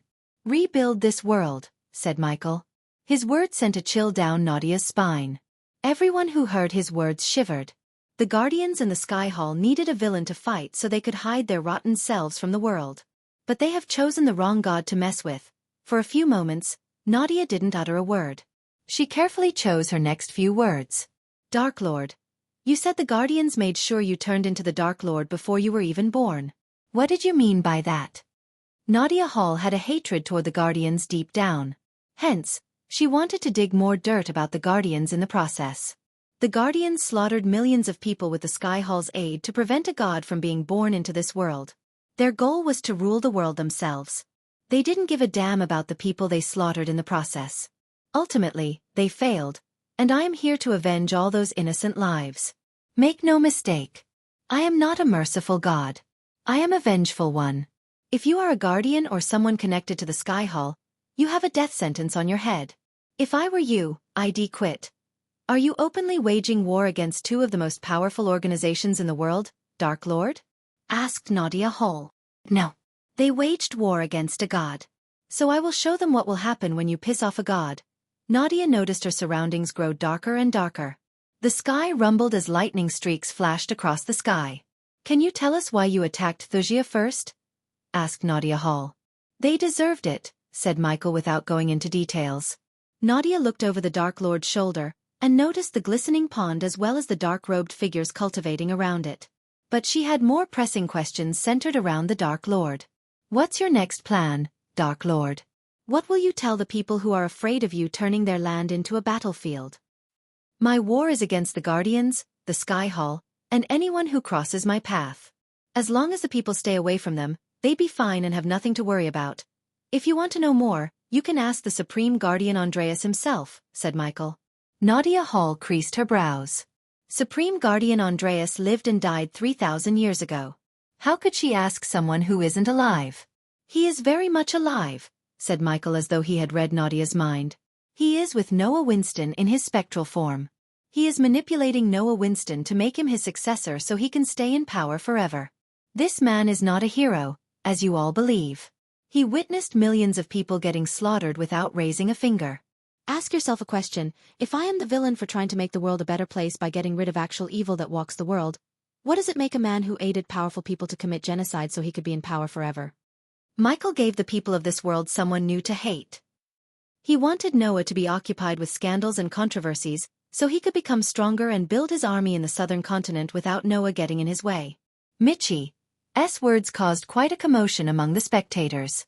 Andreas, the Supreme Guardian, was beloved and respected worldwide. He was a hero in people's minds. But the Dark Lord claimed otherwise. If he really was alive and in his spectral form, Nadia wondered why Andreas hadn't revealed himself to the world. Michael chose to talk to Nadia solely to reveal Noah's secret to the outside world. Unlike him, Noah had no chance of escaping to the southern continent, or he didn't think Andreas would allow him to. While Michael was building his army, Noah would try to protect Andreas and fix the Guardian Guild's image instead of getting stronger. That's what Michael wanted. Now, I'd suggest you leave the island and put some distance between you and Ithalin. Finally, Michael stood up. He raised his hand as Victoria floated into his arms once again. Edith screamed and tried to climb the pile of bodies. Victoria slowly opened her eyes. She was weak and exhausted. Kill me, Victoria mumbled. If there is a next life, do not try to seek revenge, said Michael. The crimson-red dagger flew into his hand as he finally plunged the dagger into her chest. Chapter 752. Rise of the Dark Lord, No. Edith screamed as loud as she could. Michael stabbed Victoria again. Victoria coughed up blood. Seeing the Dark Lord murdering the Princess of Wuxia in cold blood, Nadia's body sweated. She took a few steps back in fear. To Nadia's shock, Victoria's body began to glow. She heard a strange whistling noise in the air. Meanwhile, the cosmic stream gradually lost its glow. Azazel saw the glowing energy being absorbed by the subordinates. Gaia had already reached the soul refining stage. Experience points converted 20,000. Experience points converted 60,000. Experience points converted 50,000. The energy devourer absorbed the cosmic energy and converted it into experience points. Unlike the subordinates, Michael didn't have to sit around the pond and cultivate. The moment Michael appeared near the cosmic stream, he started to absorb cosmic energy. However, Michael ordered the system to slow down devouring the energy because his subordinates needed cosmic energy more than him. Otherwise, Michael would have emptied the stream all by himself. Unfortunately, his subordinates could not become stronger by killing people like him. Hence, absorbing energy sources was their only chance.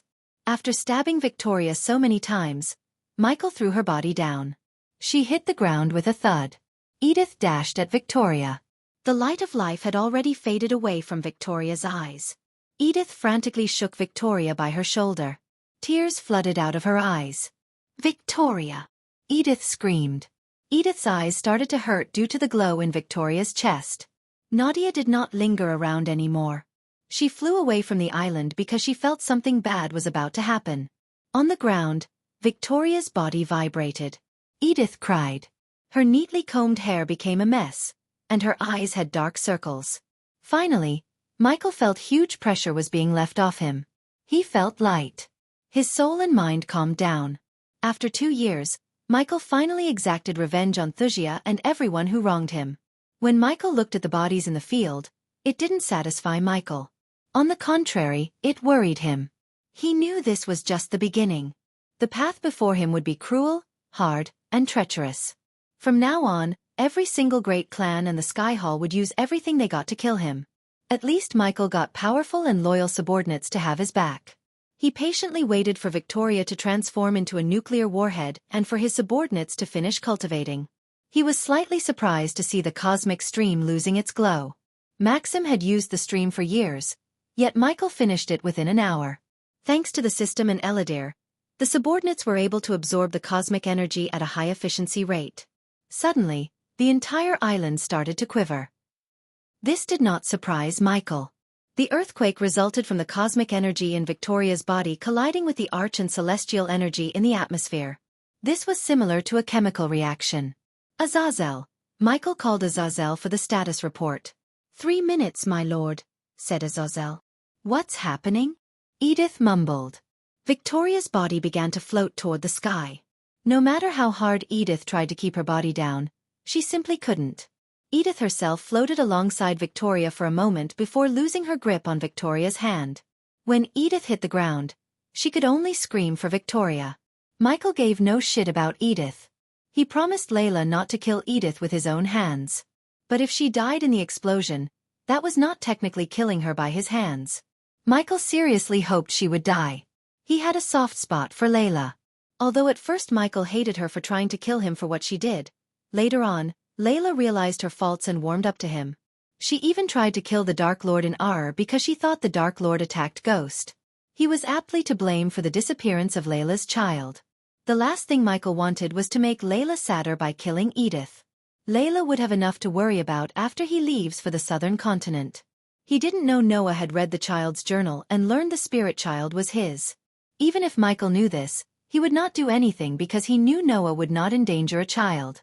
The whistling noise sounded louder and louder. Nadia and the others could hear the noise even from miles away. Eventually, all of Michael's subordinates opened their eyes. They no longer felt the strange energy in the air. When they opened their eyes, the glowing pond was nowhere to be found. Everyone felt unstoppable.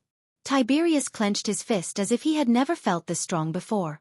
Sadie, on the other hand, was in complete shock. She reached the soul refining stage from the arch sensing stage within an hour. Moreover, this strange energy in her body made her feel stronger than ever.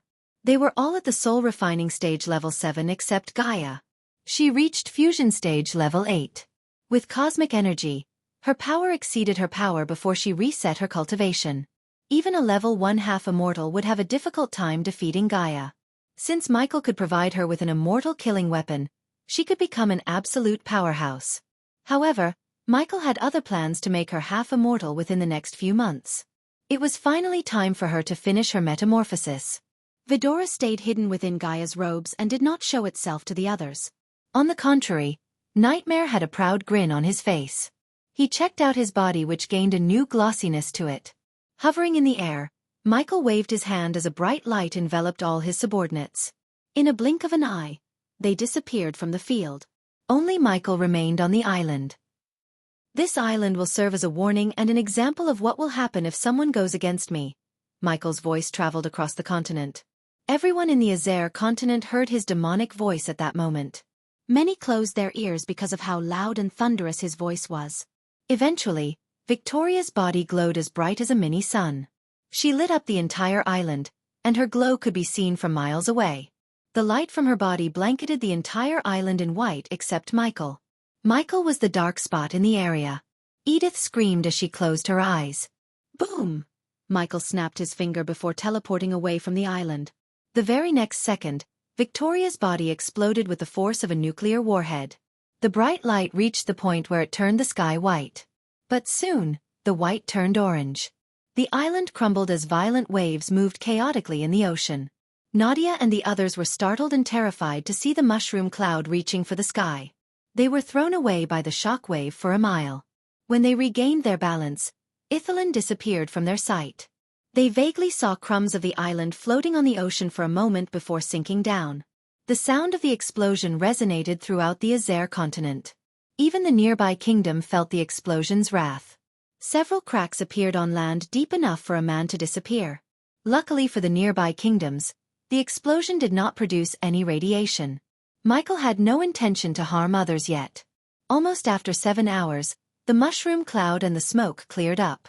The Guardians arrived at Ithalan with Mutrad on board. However, they saw no island on the sea. For a moment, they thought they had come to the wrong place. There was not a single clue to say an island existed there. He destroyed an entire island. Mutrad looked over his shoulder to see Xianxia walking toward him. Before the explosion went off, Xianxia used a teleportation scroll to teleport Evan and herself. She was really lucky to regain consciousness. Mutrad never expected the Dark Lord to cause such death and destruction. Considering Mutrad studied the Dark Lord's behavior, he thought the Dark Lord wouldn't hurt innocent people. But he was proven wrong when the Dark Lord slaughtered Thusian soldiers. Granted, Mutrad knew something happened between the Dark Lord and Wuxia. Still, the Dark Lord's behavior caught Mutrad off guard.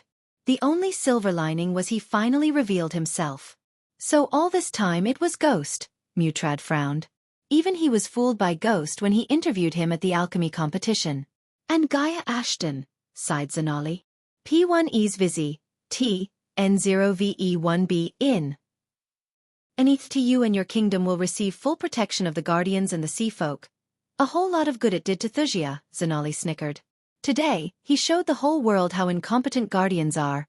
No, Mutrad shook his head. They aren't incompetent or weak.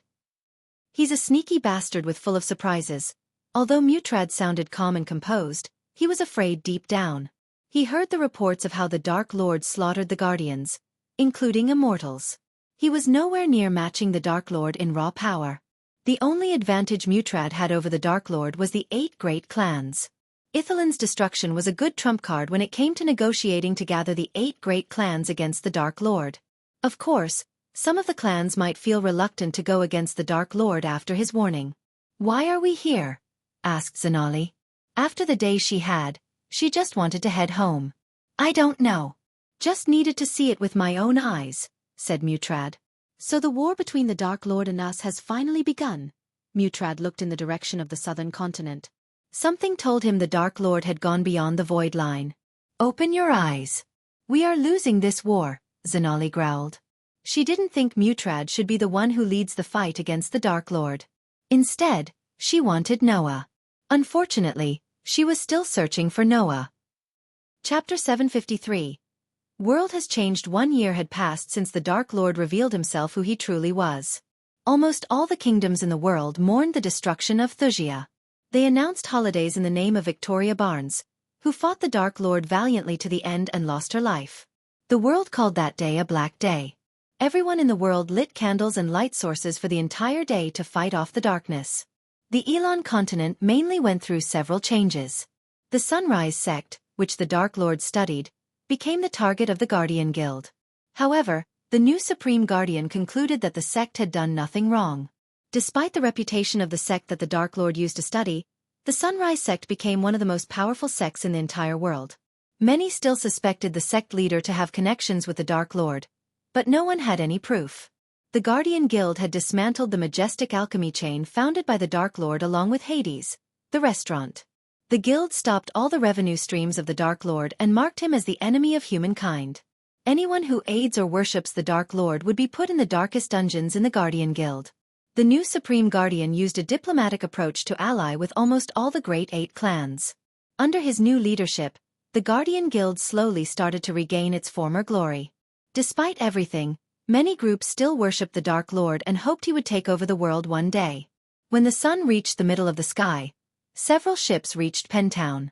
The people rushed out of their homes to take a look at the ships casting shadows on the ground. One by one, the flying ships halted as people flew out from the ships. They all headed toward Winston Manor.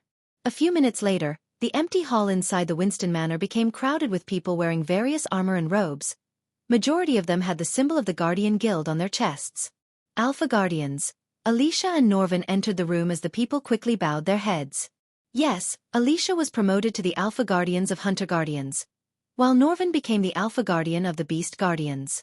This was one of the many changes brought to the guild by the new Supreme Guardian.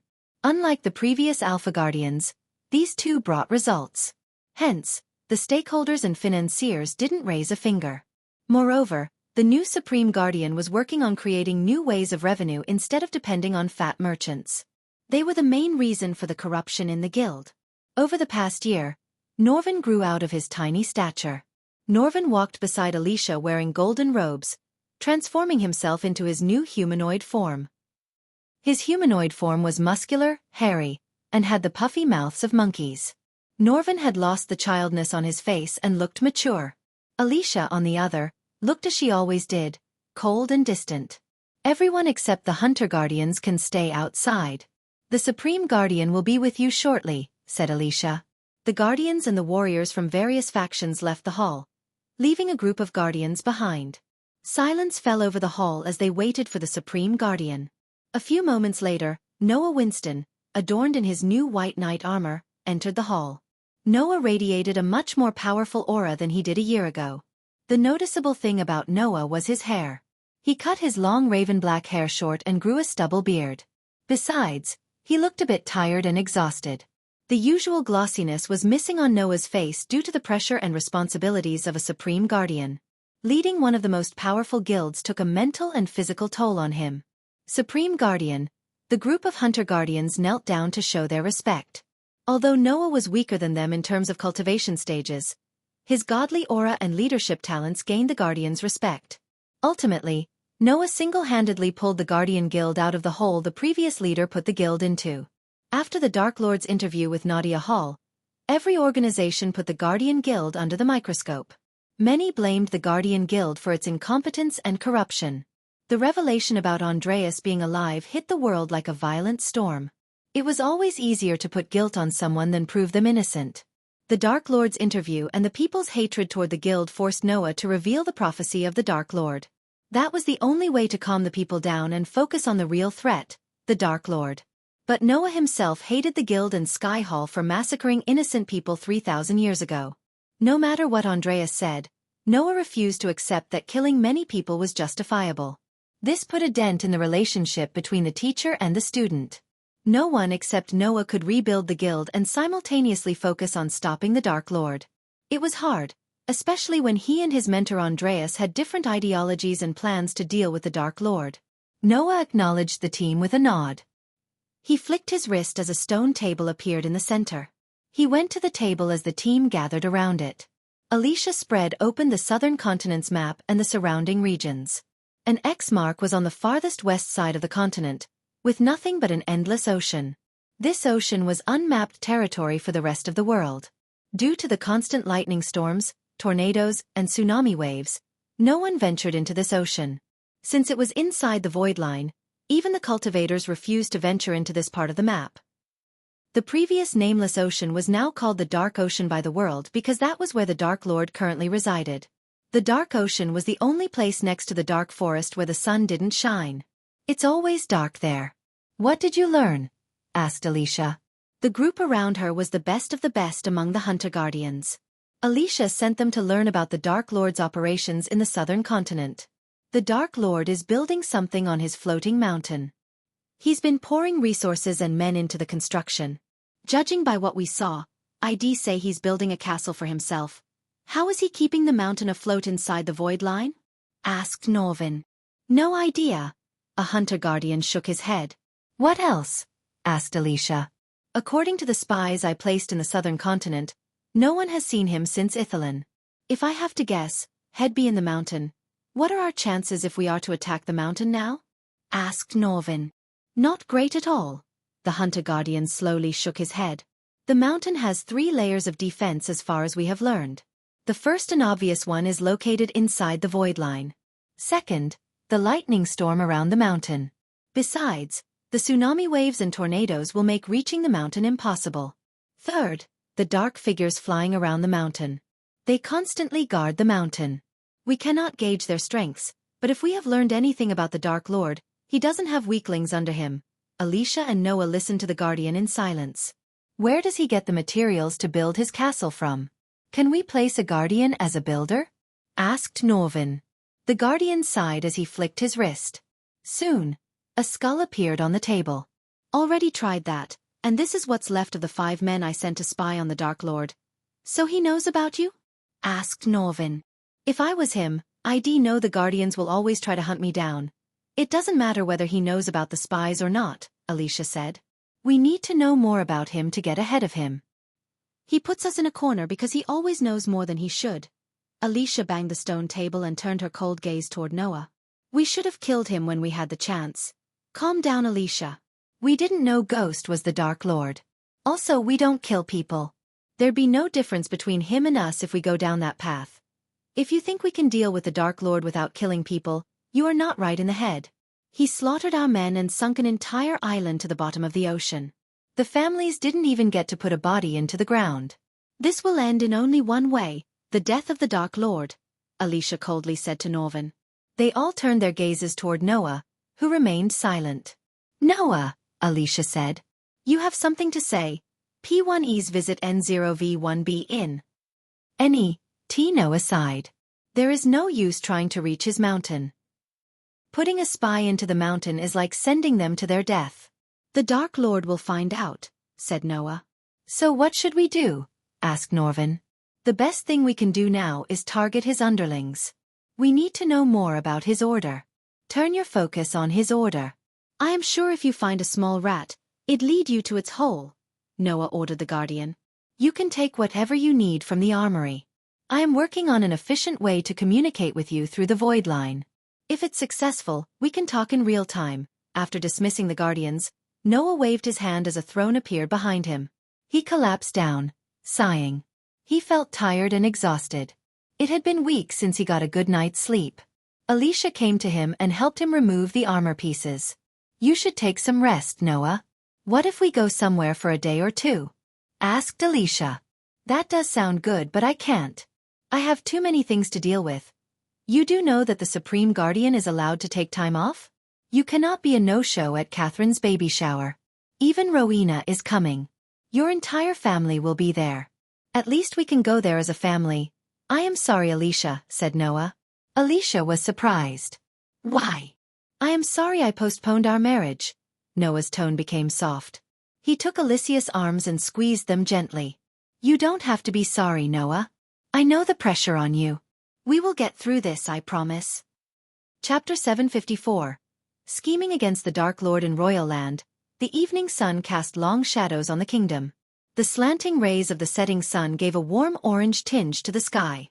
The sky was ablaze with the fire of the setting sun.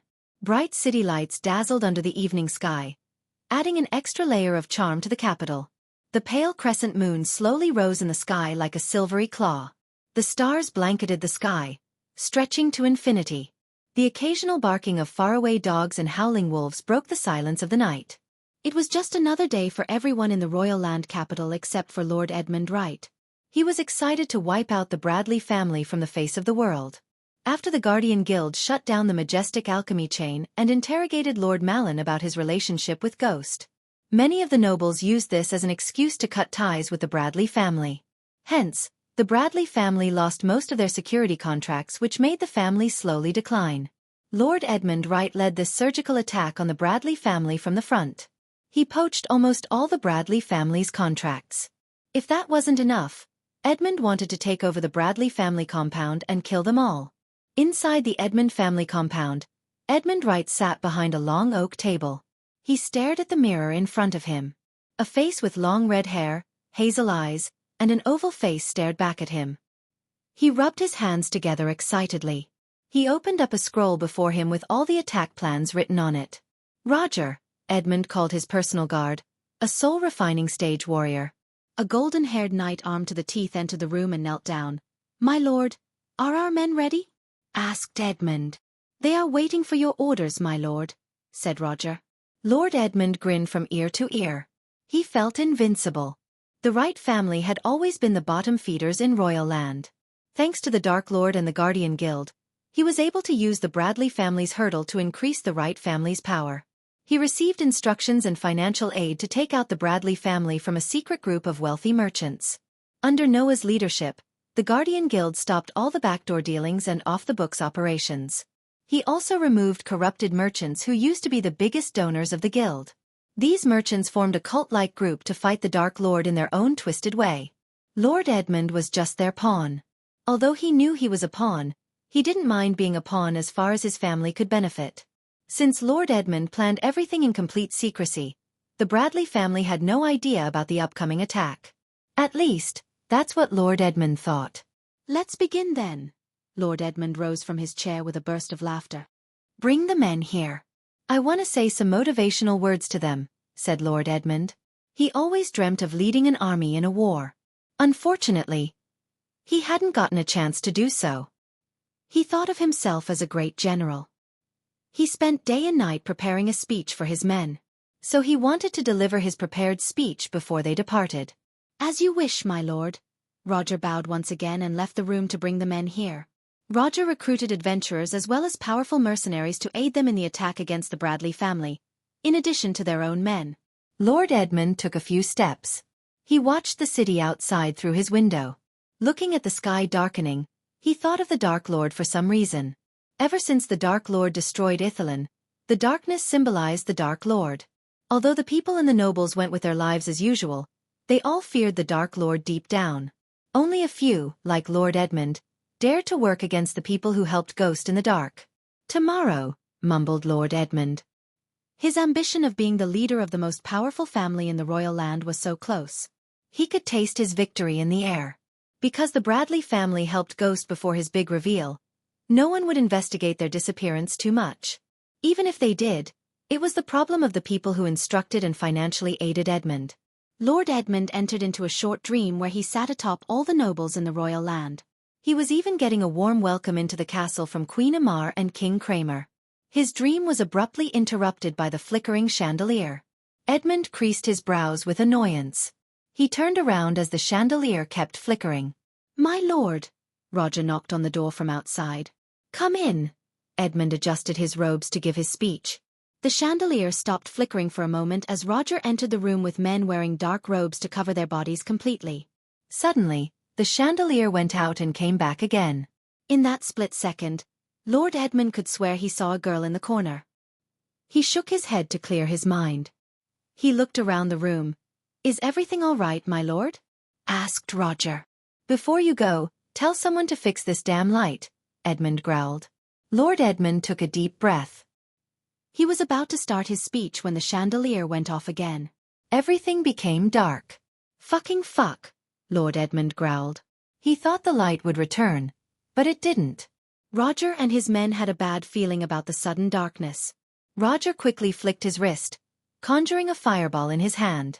As soon as the flames appeared above Roger's hand, Edmund's eyes went wide. His heart skipped a beat as he saw someone standing behind Roger. Roger! Edmund shouted to warn Roger. However, it was too late. The dark figure standing behind Roger plunged a dagger right into his throat. The others were startled by the splash of blood gushing out of Roger's neck. Edmund panicked as dark figures appeared one by one behind his men. They cut their throats before they could even react. The men groaned, clutching their throats. When they hit the ground, the air reeked of blood. The fireball above Roger's hand slowly faded away, letting the darkness envelop the room once again. Edmund wanted to shout for his men, yet no words came out of his mouth. He was too stunned. When he managed to find his voice, he felt something cold against his throat. Shout, and he'll cut open your throat, Edmund heard a chilling voice of a girl. His whole body trembled. The girl behind him forced him to sit back on his chair. Edmund heard the curtains closing. The blade was still against his throat. He still couldn't believe the strongest man he had was slaughtered in front of him in a blink of an eye. Silence fell over the room. A few moments later, Edmund heard a chair creaking. He could tell someone had sat before him. The next moment, he heard a snapping as the chandelier returned to life, bringing light to the room. When the light came back, Edmund saw a young man wearing exquisite black armor with a skull engraving on the chest sitting before him. The dark-robed figures stood around the room, covering their faces with dark hoods. These figures wore different black armor with the same skull engraving on their chests. The young man had shoulder-length black hair, a stubble beard, and a small cut on his left cheek.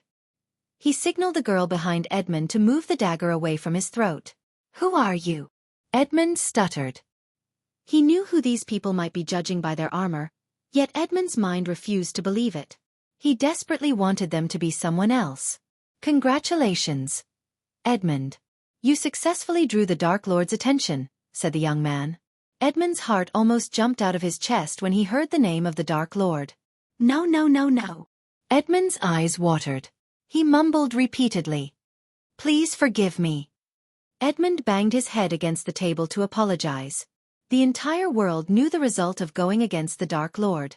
A year ago, he destroyed an entire kingdom and slaughtered hundreds of guardians, including immortals. The world hadn't forgotten that day. Hence, the people called it the Black Day. The moment Edmund decided to go against the Bradley family, he enforced several powerful runes, arrays, and defense mechanisms around his manor. He even spent hundreds of thousands of gold coins to recruit powerful guards to guard the compound. Yet, the Dark Lord's men reached his room without raising a single alarm or tripping an array. Did you know the Bradley family helped the Dark Lord and were his allies? Asked the young man. This young man was none other than Ricky. Despite Michael's real identity, Daniel and Ricky followed him to the southern continent without a second thought.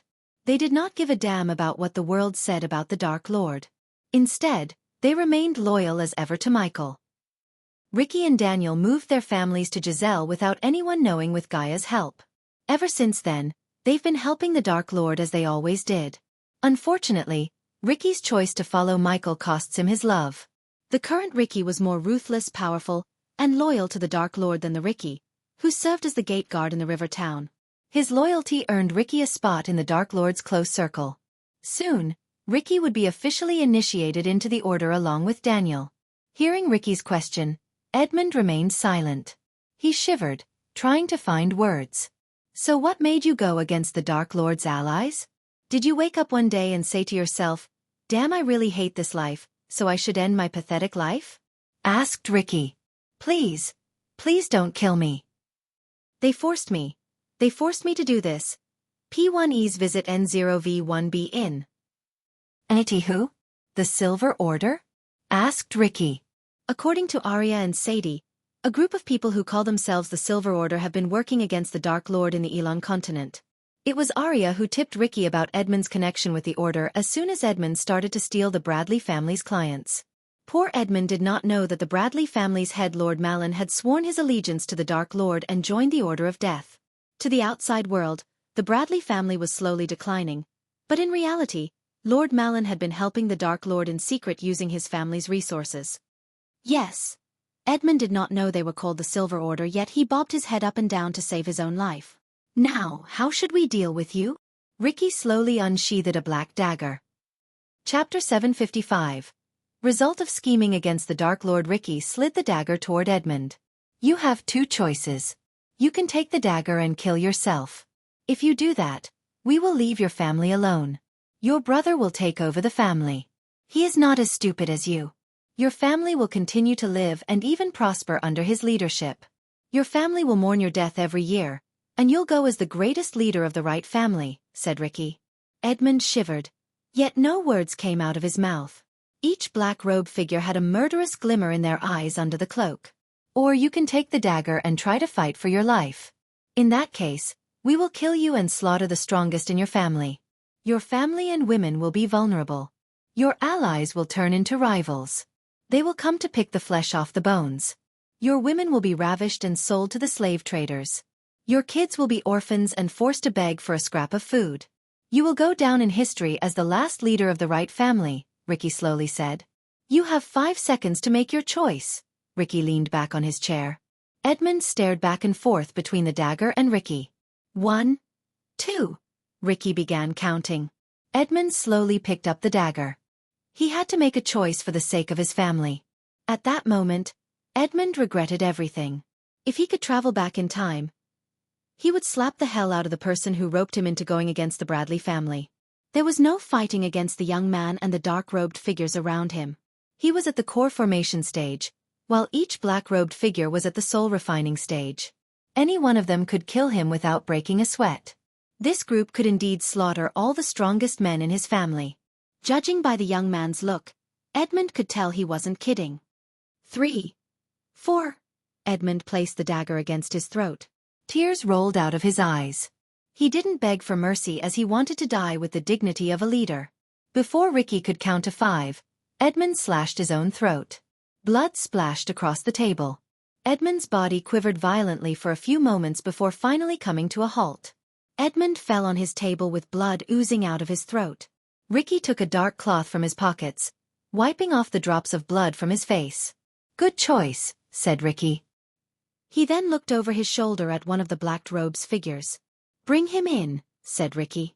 The black robe figure exited the room and returned to the room with a red-haired man who shared some features with Edmund. He was none other than Edmund's younger brother, Norden. He didn't react like he saw his brother's body just now. On the contrary, Norden watched everything that had transpired, from Ricky's arrival to Edmund's suicide. Ricky walked back to Normand, forcing him to sit on the chair he was sitting on a few moments ago. Ricky grabbed Norden's hair and made him watch Edmund's dead body. You know your brother is lucky. We gave him a choice. But you.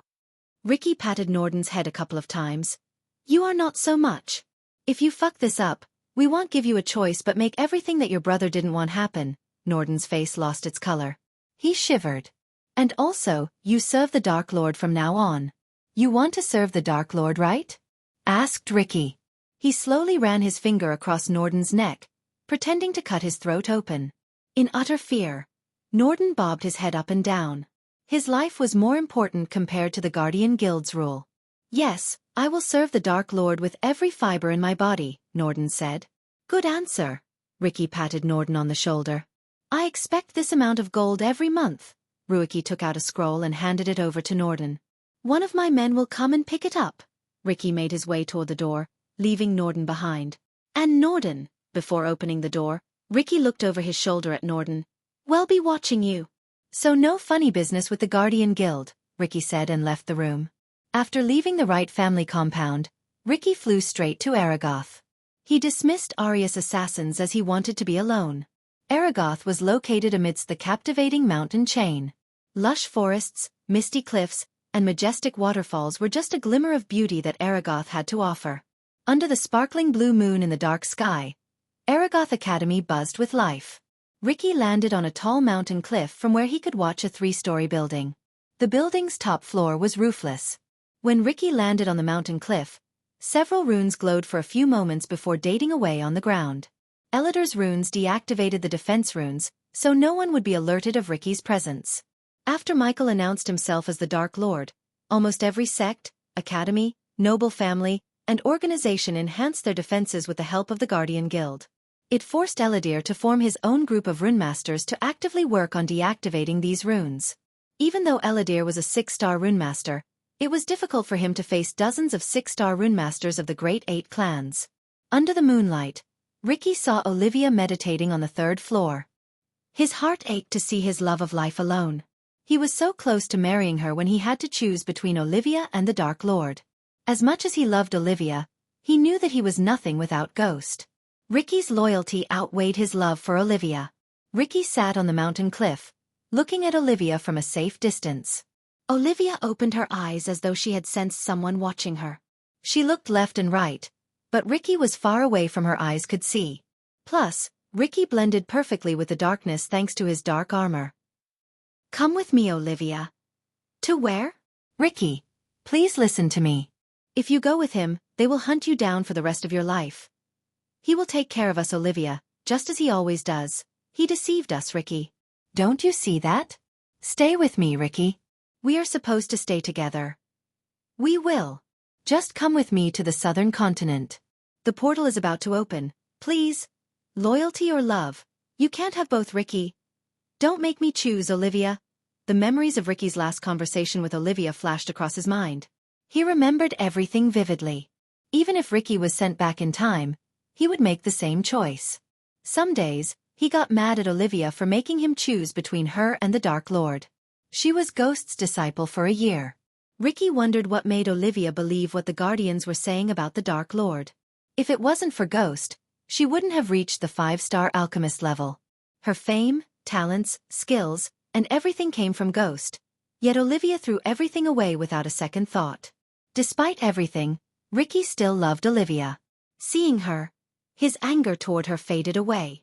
He couldn't help but remember the good memories he had with her. It put a smile on Ricky's face. He had seen countless beauties in the southern continent and the army of the Dark Lord. Yet no one replaced Olivia's place in Ricky's heart. His whole family nagged him to marry someone else, but Ricky outright refused to even think about another girl. Ricky's deep love for Olivia and sadness in his heart put a knot in his cultivation path. Otherwise, He would have hit the fusion stage like most of the Dark Lord's subordinates. Ricky watched Olivia talking to a few nobles. After the Guardians shut down the majestic chains, they tried to recruit Olivia to produce potions and pills for them. However, Olivia refused to play any role in the war between the Dark Lord and the Guardian Guild. Even if she joined the Guardians, Ricky didn't think the Dark Lord would mind. He was at a point where he didn't need a potion or pill. A hall filled with arrays and contraptions refined pills and potions for the Dark Lord's army instead of alchemists. Olivia was about to leave the building when she turned around. She still had the feeling that someone was watching her. Seeing Oliva's reluctance to leave the building, Ricky stood up. He knew it was time for him to leave. He would be in trouble with the Dark Queen if someone found him. He took a deep breath, standing up. Goodbye, Olivia. Ricky had a smile filled with pain and grief. He slowly ascended to the sky before disappearing into the clouds. After leaving the mountain, Ricky headed for the secret portal connecting Elon continent to the southern continent. Only those who were close to the Dark Lord knew the existence of these portals. These portals were the reason why Ricky and the Dark Lord's people could travel between the Dark Ocean and other continents without alerting the Guardians. While Ricky was flying toward the forest near the river town, he heard Daniel's voice in his head. "Where are you? Are you all right?" Asked Daniel. "Yeah, I am on my way to the portal." Something happened? Asked Ricky. Damn it, Ricky. Did you forget? The Dark Lord will return to the castle soon. We need to finish things up here. Shit, I almost forgot. Ricky smacked himself on the head. Are you at Aragoth again?" Ricky was startled by Daniel's sudden question. No, Ricky refused. "You know Azazel can see you wherever you are, right?" Ricky did not respond as he knew Daniel was right. Don't get into trouble, Ricky. Come here as fast as you can, said Daniel. Ricky hastened his pace. It had been a year since they saw the Dark Lord. According to Azazel, he would return to the castle soon. Therefore, the entire castle and all of the subordinates were under pressure to meet the Dark Lord after such a long time. Chapter 756. Return of the Queen. While Ricky was heading for the Dark Ocean, two giant trolls were rampaging through an empty barren land. One could see nothing but barren land except the two trolls. One troll was icy blue that stood 12 feet tall, while the second was red and stood at least 15 feet tall. These trolls sported a set of large tusks on the edge of their faces. Each troll had a big and heavy stone totem engraved with a rune that granted it a specific elemental power. The blue one, for example, had a totem that granted it ice elemental power. In stark contrast, the red troll's totem granted it elemental fire power. Despite their elemental differences, the trolls had a common enemy and glazing anger within their eyes. The ground contained several crates due to the trolls hitting the ground with their heavy totems. Of course, they missed their targets. Otherwise, the trolls wouldn't be roaring and swinging their totems left and right. With their gigantic bodies and half-immortal stage cultivation, these trolls could reduce any kingdom in Elon to the ground. Fortunately, these trolls were trapped within a pocket dimension. Is that all you got, you fucking ugly pieces of shit? At that moment, an annoyed voice echoed through the barren land. The trolls roared in anger as though they had understood the meaning of those words. A young woman clad in shiny black armor with a skull engraved on the chest descended to the ground. Her armor glistened under the starry sky. One could see runes radiating a dim light on her armor. A dark skull mask covered her face, but a few strands of raven black hair escaped the mask and flowed down on her shoulder. A long black scythe dangled on her back while she held a crimson-red spear in her hand. Her long black coat covering the shiny armor fluttered in the wind. The trolls roared, looking at the young woman. They banged the ground with their totems to vent their anger. The girl slowly removed the skull masking, revealing her angelic face. She was none other than Gaia herself without wearing the mask of Elia. It had been a year since she wore that mask. For the last 11 months, she had been going in and out of this pocket dimension, searching for the Dark Lord's armor piece. She hoped she was getting close to the armor piece. She cursed the past Dark Lord for filling this dimension with all kinds of weird yet powerful enemies. Without the teleportation scrolls proved to her by the Dark Lord, she couldn't have reached this point. Gaia closed her eyes for a moment as the golden spear turned jade. The spear let out a sizzling noise, reacting with her poison. Gaia threw the poison-covered spear at the blue troll. The spear soared through the air. The troll swung the totem in its hand to deflect the spear, yet it was too slow. The spear hit the troll in the chest. Xianxia. The troll roared. Meanwhile, the red troll opened its mouth, breathing fire like a dragon. Gaia simply raised her hand, summoning a jade shield around her. The fire brushed past the shield. She slowly walked toward the fire-breathing troll. The blue troll was too focused on pulling out the spear stuck into its chest. Arg! The fire troll roared. It raised the totem high in the air to bring it straight down upon Gaia. When the totem was just a few inches away from her head, she dashed at the troll at lightning-quick speed. The troll did not expect her to disappear suddenly. She leaped into the air. In mid-air, she took the scythe from her back and plunged the pointy end into the troll's neck. The troll roared as boiling hot blood splashed out of its neck. She dropped down from the troll's neck, holding the scythe tight. As a result, she cut the troll from its neck to its gut. The fire troll went berserk in pain and anger. It violently swung the totem in all directions. It kept banging the totem against the ground, sending shockwave after shockwave. Several deep cracks appeared in the ground. Gaia leaped behind to put some distance between her and the troll. Meanwhile, the blue troll finally pulled out the spear. The troll possessed enough intelligence to try to bend the spear. Gaia quickly raised her hand as a rune on the spear. The troll's eyes went wide as the spear flew out of its hands. Gaia jumped onto the spear and used it as a hoverboard to reach the blue troll. Both the trolls retaliated by breathing ice and fire at Gaia. The stream of ice and fire produced a vapor hot enough to melt iron blocks. Gaia leaped higher in the air, escaping the hot steam. When she was right above the trolls' heads, she waved her hands as a cloud of thick green mist covered the trolls. The trolls breathed in the poisonous air. Soon, they began to cough, which sounded like explosions. The trolls couldn't breathe. They coughed to the point their movements became wobbly. But to Gaia's shock, the fire-breathing troll stomped the ground with enough force to create sparks. The sparks met with the poisonous cloud, resulting in an explosion. At that exact moment, the blue troll breathed cold ice, creating a shield around the red troll and itself. I hate when they use their heads, Gaia rolled her eyes. After the explosion, the green mist vanished into thin air. Gaia landed almost 10 meters away from the two trolls. The two trolls rubbed the ground with their feet, threatening to dash at Gaia. She cracked her neck. The next moment, she tossed the spear and the scythe to the ground. The trolls were slightly surprised. After throwing away her weapons, she rolled up her sleeves. Up to this moment, she was going easy on the trolls. But that was about to change. Looking at the trolls, she decided to use her new spells. A silvery light enveloped Gaia's wrists. Gaia dashed at the trolls, breaking the sound barrier itself. Her speed created a shock wave that formed a clear circle around where she was standing. The troll was taken aback by her speed. Compared to the trolls, her small stature made her more agile than the trolls. She leaped into the air as targeting the red troll. Both the trolls swung their totems left and right, but Gaia swayed her body to the side, easily avoiding the totems. She raised both her hands toward the red troll as a silvery energy beam shot out of her hand. A bright light flashed across the barren lands, making the trolls go blind temporarily. The beam went straight through the totem and penetrated the troll's chest. The troll groaned, collapsing down. Gaia somersaulted in mid-air before landing on the troll's shoulder. The troll quickly reacted by trying to swat her like an insect. However, Gaia moved easily behind its neck. She then placed her hands on the troll's ear, firing another blast of energy beam. The troll's roar echoed through the barren lands.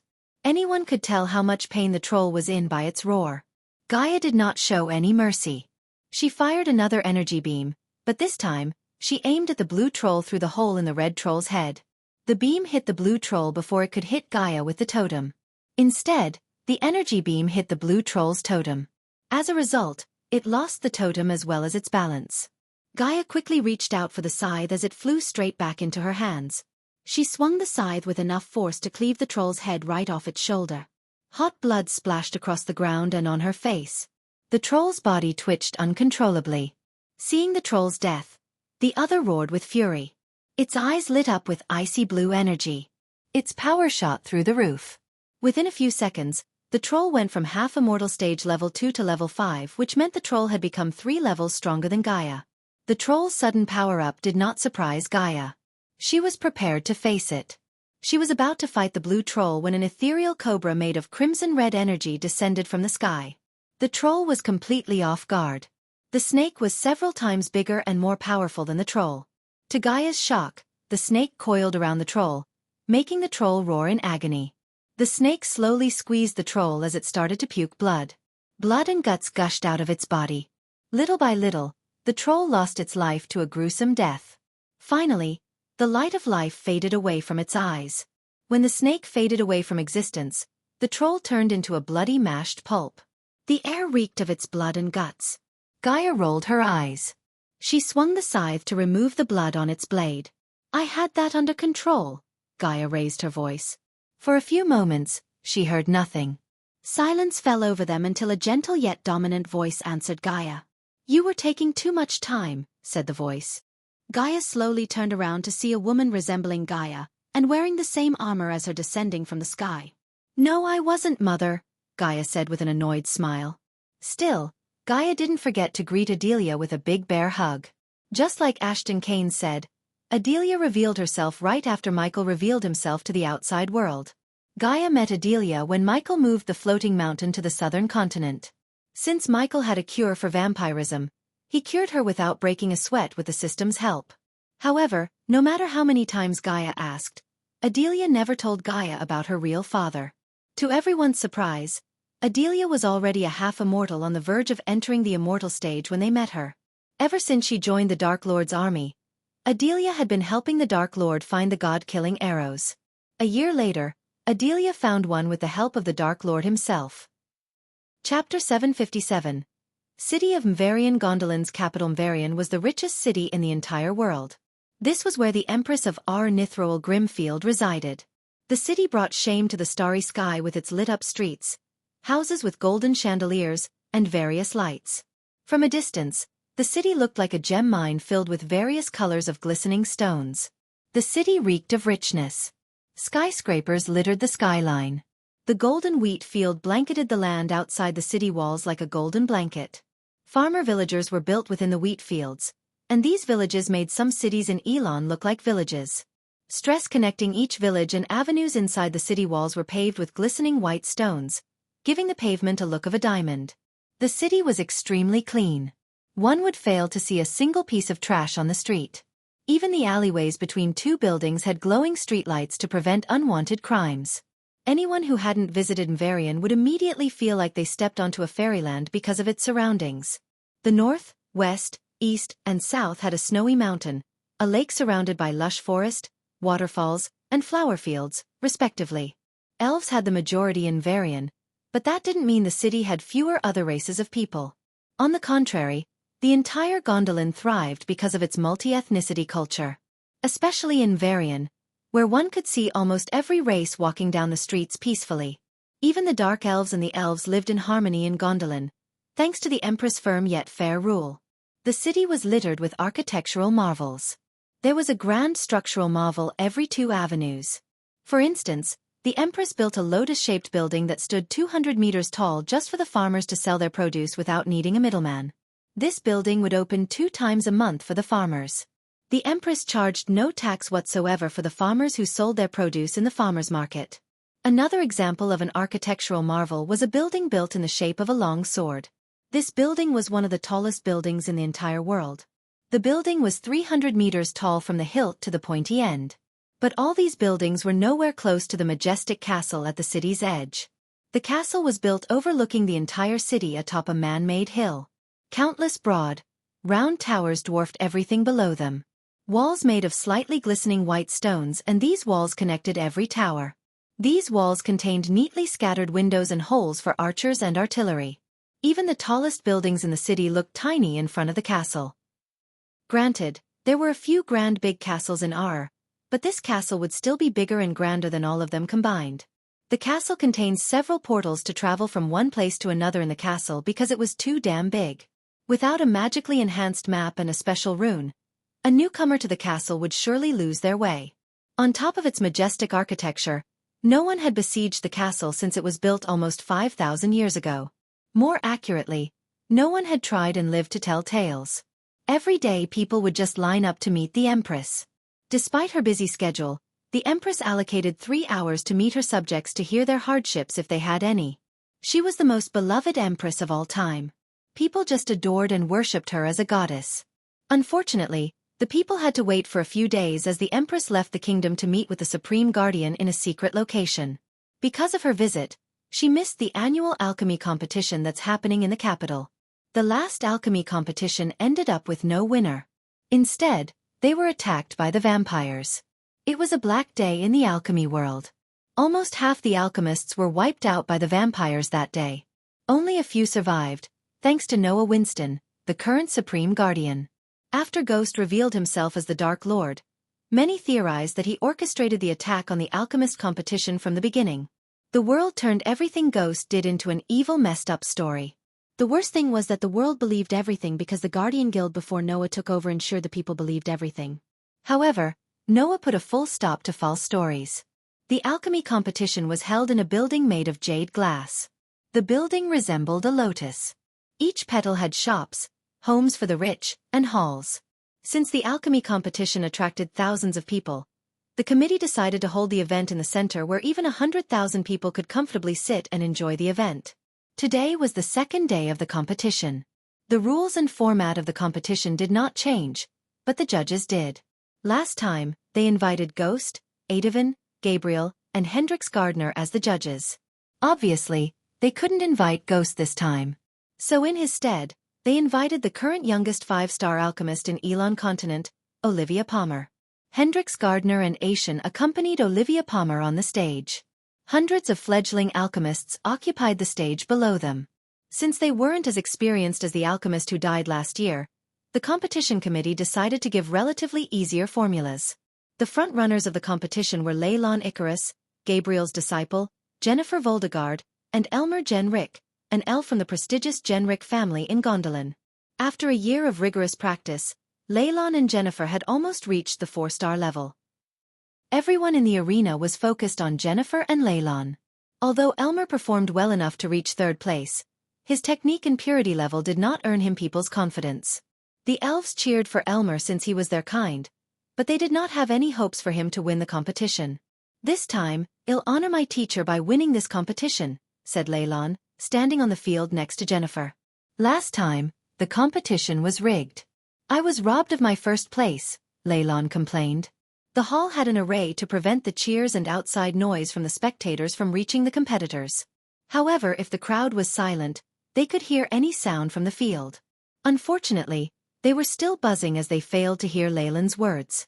Jennifer tried to remain calm. Even though she was a clone of the Sky Hall, she had her own thoughts and feelings. Hence, she felt annoyed by Leylon's constant nagging. "We both knew Noah was winning last year," said Jennifer. She glanced at Elmer for his thoughts, but the elf was busy cleaning his jade table. "Sorry, I didn't know that. But hey, I also knew your sister was working for the Dark Lord," snickered Leylon. Eve Voldegard was one of the people who followed Ghost to the southern continent despite what the world said about him. Because of Eve's decision to follow the Dark Lord, the Voldegards were forced to disown Eve. As far as the Guardians were concerned, she was a criminal for following Michael. Noah did not punish the Voldegards for Eve's choice. However, they were secretly monitoring the Voldegard family. "Don't talk about my sister," Jennifer gritted her teeth. Not that Leylon's words angered Jennifer, but if the real Jennifer was here, she would have gotten angry. Thus, the clone did the same to play her role correctly. "What was the committee thinking when they decided to allow you to compete?" Leylon growled. "Why do you care since you are so sure about winning the competition?" Jennifer replied. "Humph," Leylon snickered. On the other hand, Elmer remained silent without putting his nose into their conversation. Instead, he cleaned the jade table spotless as though he hated dust on his table more than anything. The jade table reflected his clean-shaven face with blue eyes, a square jaw, and striking golden hair. Elmer was not a talkative type. Since the competition had started, he barely spoke. Finally, the crowd became silent when the bell rang. Everyone quickly shut their mouths as the alchemists' bodies tensed. They all looked at the judges. Asian rose from his chair and made his way to the edge. He glanced over the field with the alchemists. "It's my honor to welcome you all to the 2nd day of the competition. Once again, I have to thank Her Imperial Majesty for providing us with such an exquisite venue and protection. We couldn't have done this without Her Imperial Majesty's aid," especially what happened last year. As before, please mourn for the lost ones for a minute in silence, please. The crowd rose from their chairs to pay their respect to the alchemists and people who lost their lives at the competition last year. Silence swept across the arena. The people closed their eyes, lowering their heads. Thank you. Asian's words broke the silence. Without a further ado, let us begin the second stage of the competition. To start it, I'd like to welcome the youngster 5-star alchemist in the Elon continent and the head of alchemy in Aragoth, Miss Olivia Palmer. As soon as Asian united Olivia to the front, an awkward silence occupied the arena. Few mumbled something under their breath. Everyone stared at Olivia with different looks. Some admired Olivia for not following the Dark Lord, while some had hostile looks as they thought she supported the Dark Lord in the shadows. Olivia was used to their gazes. She took a deep breath and walked to Asian's side. Thank you for your good words, Lord Asian. But I must remind the world that I am not the youngest 5-star alchemist. We all know who the youngest is, people gasped in shock. They couldn't believe the guts of Olivia to speak such words. Even Asian and Hendrix were startled by her words. All I wanted to say is, do not let the past and one person's actions pollute the beautiful world of alchemy, Olivia calmly said. Your challenge for the second round is you have to brew the Lucid Dreams potion in under 2 hours. To help you brew it, you will receive the recipe and 3 batches of ingredients. As the competition began, several people were on their way to kidnap someone important. These figures were using the forest outside the city as their cover. With their black armor, they perfectly blended with the environment. The competition was really cursed as it attracted the wrong crowd for the second time. Chapter 758. Yet another alchemy competition. Lucid Dreams potion was just a standard 2-star level potion. However, it contained several intricate, complex steps to brew it without the cauldron exploding on an alchemist's face. Rich noble kids consumed this potion as a kind of drug to have a dream of their desire. Elmer noticed 3 batches of ingredients materializing on his table. Each batch contained 1 sprinkle of sweet aniseed, 1 tablespoon of snowy clove, 6 bits of sun shiso, 4 teaspoons of winter seed, and 1 cup of knot petal. Piece of cake, Leylon snickered. As the last disciple of Gabriel, he could brew such a simple potion in his sleep. Every challenge Leylon tackled boosted his confidence to another level. In Leylon's excitement, he failed to notice Elmer's strange, amused smile. The smile disappeared as fast as it appeared. Beat the sweet aniseed as you do with your enemies and put the result in a container, Leylon mumbled under his breath. He didn't even look at the recipe scroll. Add a sprinkle of liquid ice to turn it into messy water, then add the snowy clove all at once and make sure you don't leave any remnants. Leylon continued to work his magic on the ingredients. Despite being a clone, Jennifer was extremely well-versed in alchemy. She was slower than Leylon but so much faster than Elmer. Fill the cauldron with unsalted seawater, add the mixture and bring it to a boil, freeze it, and bring it to a simmer. Let it reduce by half before adding the sun shiso and winter seed. Mix both together first, then add all at once. While Leylon was brewing the potion, a tinge of sorrow rose in Olivia's heart. A year ago, she was beside Ghost, her teacher, and watched the competition. She still couldn't believe her teacher was the Dark Lord the entire world was afraid of. When she thought about Ghost, she had nothing but pleasant memories. Without him, she couldn't have reached her current state. Every day, she asked herself whether he really helped her or used her for his own benefit. Unlike Ricky, she couldn't drop everything and follow the Dark Lord to be a criminal wanted for the rest of her life. For some strange reason, she felt Ghost was watching her from somewhere in this arena. But she quickly dispelled the feelings as the arena was protected with all kinds of defense arrays and runes. It was impossible for the Dark Lord to step into the arena. Little did she know that the Dark Lord was in the arena and closer to her than she thought. "Are you all right, Miss Palmer? You look a bit worried," asked Hendrix Gardner. He was the 6-star alchemist who almost lost his life to the vampires. The reason he was sitting here alive was Michael. Unlike Gabriel, Michael did not want Hendrix dead. "Nothing." Olivia shook her head. "You remembered him, didn't you?" Hendrix surprised Olivia with his question. "No, Lord Hendrix. Why would you say that?" Olivia creased her brows. Hendrix leaned closer to her. Friendly piece of advice. "Every coin has 2 sides," Hendrix whispered to Olivia. For a moment, she almost doubted Hendrix to be one of the Dark Lord's minions. Even if he was, Olivia had no way of knowing. But this was the first time anyone had talked about the Dark Lord without fear in their eyes. In the meantime, Leylon completed half of the process. The wide grin on his face told everything. Reheat what by now is a foul liquid, mix in the knot petal, and let everything rest for 15 minutes. You could do something else in the meantime, like laughing at how pathetic the rest of them are. Leylon laughed at Jennifer and Elmer, who hadn't even finished refining the ingredients. 2 hours flew by in a blink of an eye. As expected, Leylon had the highest purity rate, followed by Jennifer and another new alchemist. Elmer placed 6th in the ranking. He barely avoided elimination by purity. After the results, the second day of the competition ended. The judges dismissed the alchemists. Most of them stayed in the building. Instead of staying in the room allocated to him, Elmer went outside. When she stepped out, he met a silver-haired elf surrounded by knights. The elf was at the soul refining stage and radiated an aura of a born leader. There he is. Took you long enough, Elmer. The elf greeted Elmer with a stoic face. Lord Hammon. Elmer bowed deeply, showing his respect. You still in the competition? Hammon tilted his head. He was an elder in the Genric family, and the man who brought Elmer to the family. Apparently, Elmer said. Brother Elmer. Suddenly, 2 elven kids jumped out of the carriage behind Hammon. They were twins. One was a silver-haired boy, and another was a golden-haired girl. They were just 7 years old who loved to play with almost anyone. Voron and Eva? Elmer was surprised by the kids. Usually, these two wouldn't leave the family compound for security reasons. The kids hugged each of Elmer's thighs as Hammon sighed. I have an important task for you, Elmer. You need to get them to Genric family safe house. Did you win, Brother Elmer? Nah, he lost. The kids played with Elmer. Why me? Elmer asked Hammon. Because I said so, and I must be somewhere else, said Hammon. You expect me to ride in the carriage with them? Yes. We cannot fly until we cross the border, remember? Looking at Elmer's worried face, Hammon patted him on the shoulder. Quit worrying. My guards will be with you all the time. Just take a quick nap inside, and when you wake up, you'll be at the manor. It's not like I have a choice, Elmer rolled his eyes. Come on, kids. Get inside. Elmer pulled the 2 kids away from his legs by their collars. That's the spirit. Hammon patted Elmer on the back as Elmer opened the carriage door for the kids. I will see you soon, Lord Hammon. Elmer bowed before getting inside the carriage with the kids. Hammon signaled a couple of his men to get on the carriage. Inside the carriage, Elmer sat in silence without indulging the twins in their silly games.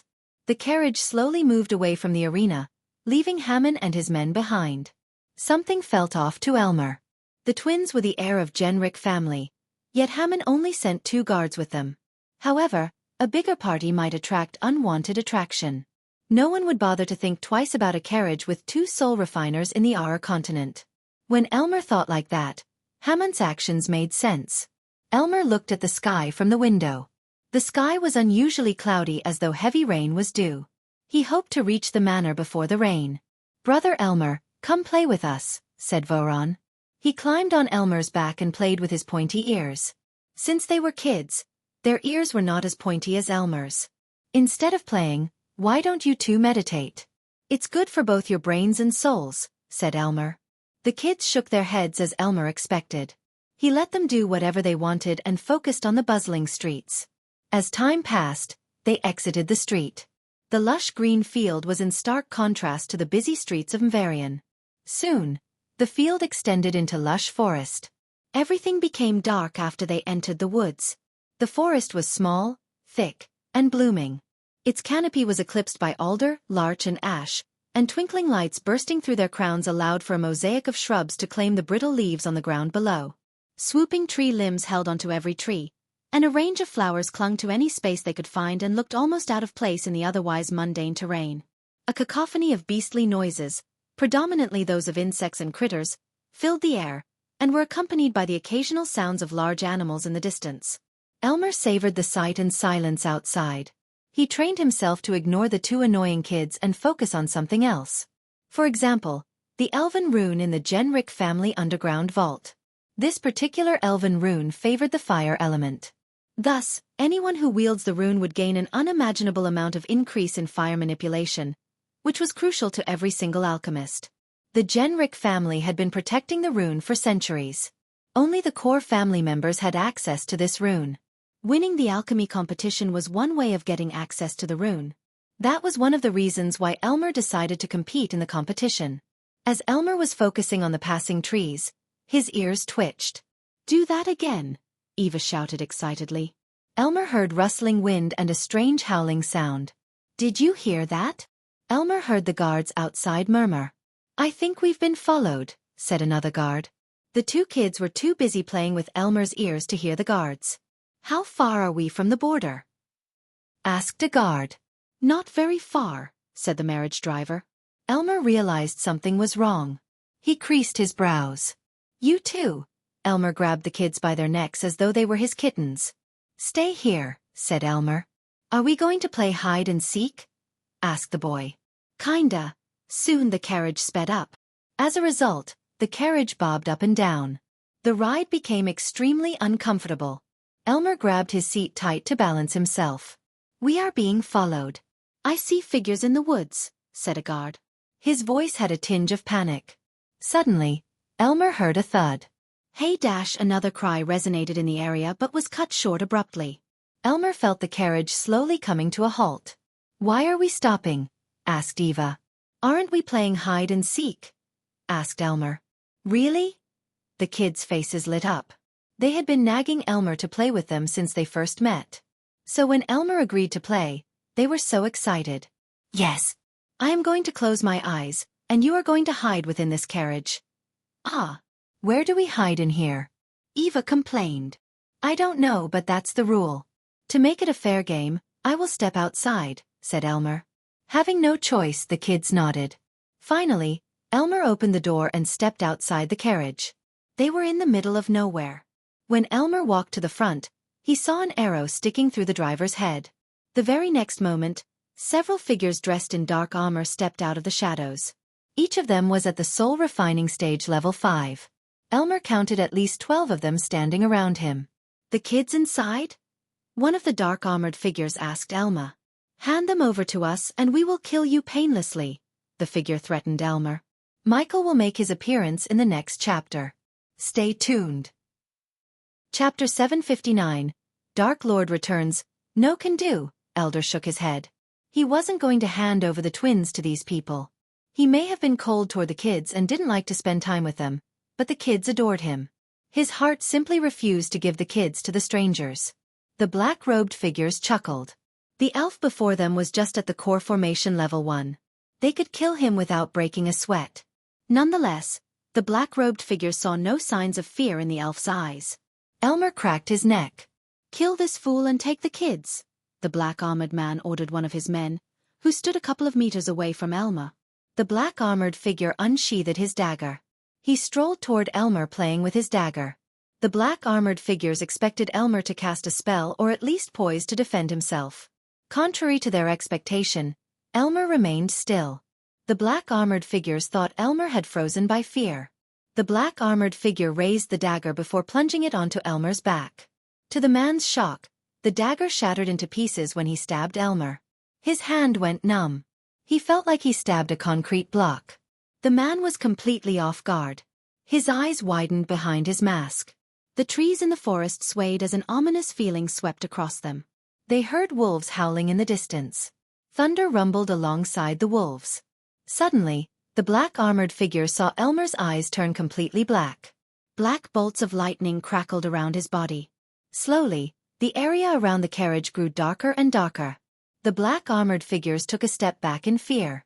They had a bad feeling seeing the darkness around them. Elmer's expressionless face changed. Instead, a devilish grin emerged on his face. Chill ran down the black-armored men's spines. They trembled in utter fear. Suddenly, everything turned completely black for a moment. When the darkness disappeared in a flash, Elmer disappeared from their sight. The men looked around frantically. The forest once again became completely silent. "Brother Elmer, we are ready. Come find us," the playful voice of the kids cut through the ominous silence. "Keep hiding, kids. I have to clean up a few rodents." The black-armored men heard Elmer's voice echo through the forest. However, they couldn't locate him. "Rodents? We do not want them in here," said the kids. "I am sure you don't," said Elmer. The black-armored figures unsheathed their weapons. A breeze of wind brushed past them. They didn't even blink. Fear crept into their hearts. Where a black-armored man tried to shout, but his shout was cut short abruptly. His head exploded into red mist. The rest were startled. They had no idea what just happened. Under their shocked gazes, a thin veil of energy appeared around the carriage. He's dead. What happened? One of the men stuttered. Everyone trembled to see the blood spewing out of their friend's neck. One moment he was fine, and the next, his head exploded like a watermelon. Once again, a breeze of wind brushed past them. Following the wind, another head exploded. The black-armored man who stood beside the man fell down in shock. Blood splashed across his face and the ground. Yet, they didn't see what just happened. One by one, heads exploded. Fuck it! Some dropped everything they had and tried to run into the woods. But a dark beam came out of nowhere and penetrated their heads. They died instantly. Only one survived the quick massacre. The one who survived tried to crawl under the carriage but couldn't go through the energy shield. It was like an invisible wall. No matter how hard he tried, he couldn't even move an inch forward. The man's heart skipped a beat when he saw Elmer behind him.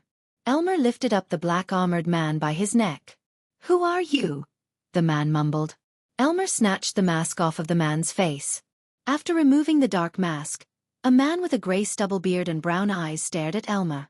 The man's eyes almost popped out of their sockets as Elmer's face slowly transformed. His pointy ears grew shorter, resembling human ears. The silvery hair turned black.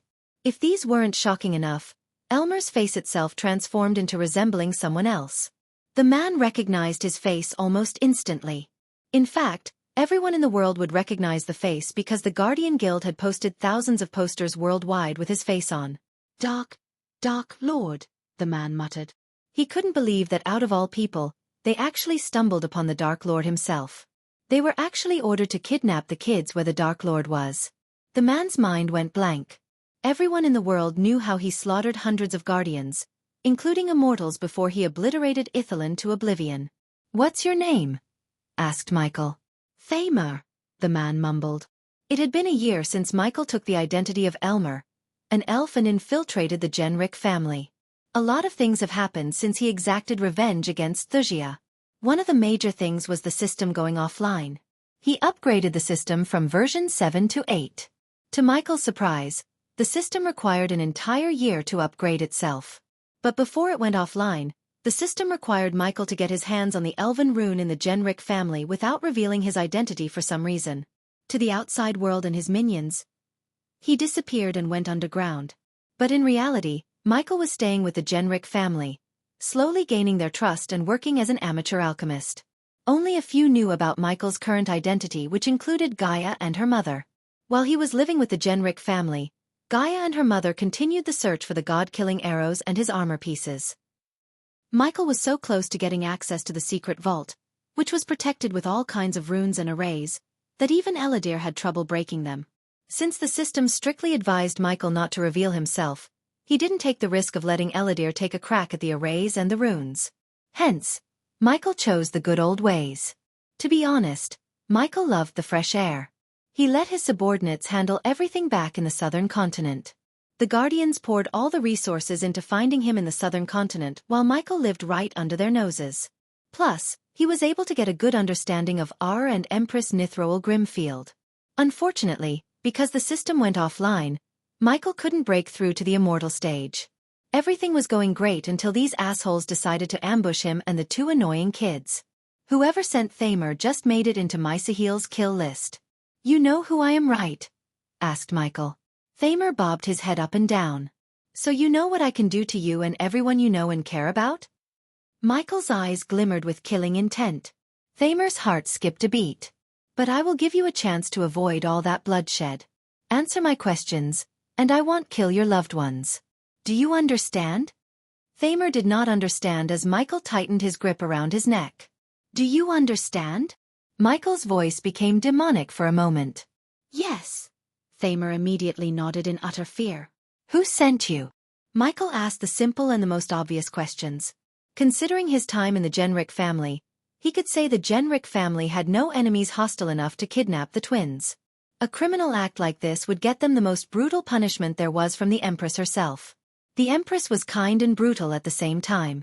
Her war gods would go to any lengths to find out the kidnappers and bring them to justice. These war gods were the main reason why Gondolin had so few criminals. But if someone had sent people after the twins to kidnap them despite everything, Michael wanted to know who this daredevil was. Hammon. Lord Hammon sent us, Thamer blabbered almost immediately without a second thought. The Dark Lord frightened him more than Hammon ever did. That fucking rat. It seems I am not the only one with hidden agendas in Genric family, said Michael. Where do you plan to meet Hammon again? In a cabin not very far from here, Thamer answered Michael truthfully. Luckily for Thamer, Michael saw no signs of him lying. Otherwise, Thamer would be on the ground dead without a head. Finally, after hearing Hammon plan the ambush, Michael wanted to know why. He had a strange feeling that he could use Hammon to speed things up. Michael turned his gaze toward the carriage. With a flick of his wrist, he took out a silvery vial from his space ring. He threw the vial at the carriage as it shattered on the ground. Puffs of white smoke emerged from the broken vial and floated into the carriage. Take the kids to Hammon as you planned. If he asks about Elmer, tell Hammon you killed him. Got it? Thamer nodded frantically. Michael finally released his grip around his neck as Thamer collapsed down. He coughed several times. The rosiness slowly returned to his face. He picked himself up and slowly walked toward the carriage. When he got close, the energy shield around the carriage faded away. Go on, said Michael. Thamer opened the carriage door. To his surprise, the kids were sleeping on the couch. More accurately, they lost consciousness by inhaling Michael's knockout gas. Eventually, Thamer picked up the two kids and returned to Michael. Michael looked at the twins peacefully sleeping on Thamer's shoulder. He then took out a scroll and tore it in half. Suddenly, several runes materialized in the air. We are free to fly to the cabin, said Michael. Thamer led Michael through the woods toward Hammon's cabin. He didn't dare to utter a word or try to lose the Dark Lord. He knew messing with the Dark Lord would only lead to his death. Thamer just wanted this nightmare to end. He had already lost his men and did not want to lose his life too. On the other hand, Hammon was waiting for good news inside his cabin. Little did he know the Dark Lord was coming to greet him. Chapter 760. Dwarven mercenaries. Michael followed Thamer through the woods. He always had doubts about Hammon. Not that Hammon showed any anger toward the Genric family, but he obeyed every single command they issued to the last letter. It felt too good to be true to Michael. Of course, Michael ordered Arya to investigate Hammon when he had his doubts, but Arya found nothing incriminating. This was what made Michael curious about why Hammon staged an ambush. That elf was willing to sacrifice Elmer. After flying through the woods for almost 30 minutes straight, Michael noticed a wooden cabin in the middle of nowhere. The cabin perfectly blended with its natural surroundings and was almost hidden from the naked eye. Veins and moths entangled around the cabin, hiding it with their green. Since the cabin was outside the no-fly zone, Hammon was able to fly to the cabin with his men. Hence, Michael saw neither carriage nor horses outside. Go ahead. Michael gestured at Thamer to go to the cabin first. Instead of following Thamer behind, he decided to stay behind and see Hammon's true face for a change. Thamer nodded before flying straight to the cabin. Standing outside the cabin, Thamer knocked on the door. Thamer! Michael heard Hammon's voice coming from within the cabin. It's done, said Thamer. Finally, the cabin door opened. Michael stayed hidden in the woods, looking at Hammon opening the door. Michael scanned the cabin to realize Hammon had brought backup with him. But they didn't look like Hammon's personal guards from the Genric family. These guards wore some kind of flaming armor. Moreover, they were shorter than an average human. They had long bushy beards, messy hair, and bulky arms. Simply put, they were dwarves. Moguls, Michael mumbled under his breath. The Moguls were a mercenary guild from the Dwarven Kingdom. The vilest and most ruthless dwarves exiled from their homeland formed this brutal mercenary guild that would do anything for the right price. They were like the Grim Reapers but less secretive and more ruthless. They didn't end up on Michael's radar until now. They had been escaping the war gods using the mines and mountains. To be honest, Michael was surprised to see them with Hammon. Usually, the dwarves loathed the elves. Thus, if they were working for Hammon, he must have offered them a handsome payment. There they are, Hammon licked his lips. His eyes turned predatory, looking at the twins. "They are alive, right?" asked Hammond. "Yes," Thamer nodded. "Something's wrong," Michael heard a dwarf growl. Michael was surprised by the dwarf's perception. Following the dwarf's statement, all his buddies unsheathed their weapons.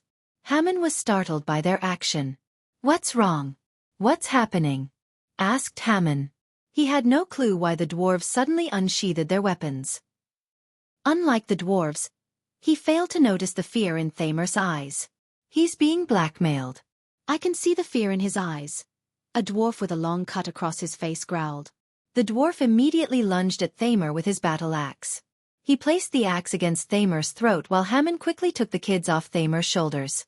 He threw the kids on the table like they were toys. Another dwarf kicked Thamer on the knees to bring him to his knees.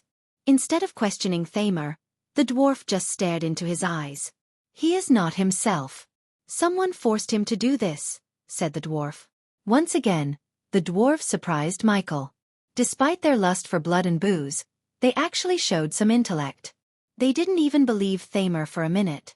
Just by looking into Thamer's eyes, the dwarves figure out he was forced. Michael calmly watched everything that was happening inside the cabin. "We are all fucked," mumbled Thamer. Tears rolled down from Thamer's ears without his control. Thamer's tears completely dazed Hammond. He knew Thamer for years. Thamer was one of the most ruthless and heartless bastards he had ever known in his life. But he was sobbing like a little child. "Thamer, what the hell are you talking about?" Hammond asked Thamer. He yanked Thamer by his collar. Before Thamer could utter another word, a bright light flashed across the cabin. The dwarves were startled. Soon, a sudden gust of wind snuffed out all the candles in the cabin. Darkness fell over the room. Hammond couldn't even see his own hands before his eyes. The dwarves quickly lit the lanterns dangling on their waists. Since they traveled through dark mines, they all had lanterns to light their way. Hence, they quickly fought off the darkness with the lanterns. The lantern light dimly lit the room with a shade of orange. Hammond let go of Thamer and moved closer to the twins. "Someone's here," said a dwarf. Hammond's ears twitched as he heard footsteps. The footsteps sounded louder and louder until the door creaked. Every single pair of eyes were locked onto the door. They expected someone to open the door wide open any second. As they expected, someone did open the door. In the dim light, they saw Michael walking into the cabin. The dwarf near the doorway lunged at Michael without a second thought. Only when he was in mid-air the dwarf recalled the face. His eyes widened in shock. But it was too late as Michael caught the dwarf by his neck in the air. The dwarf's feet quivered as he started swinging his battle axe at Michael to cut his head. Hammond heard a cracking sound as the dwarf stopped quivering in Michael's hand. The battle axe fell off the dwarf's hand and hit the ground with a loud thud. "The Dark Lord," Hammond mumbled under his breath. His predatory eyes glistened with fear. The dwarves took a step back. To a man who killed immortals, killing a bunch of soul refiners was as easy as lifting a finger.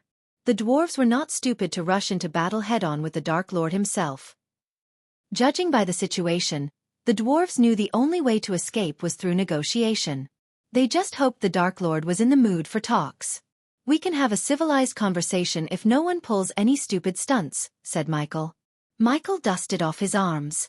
With a flick of his wrist, he pulled a wooden chair toward him. He turned the chair around and sat backward. The dwarves and Hammond looked tense.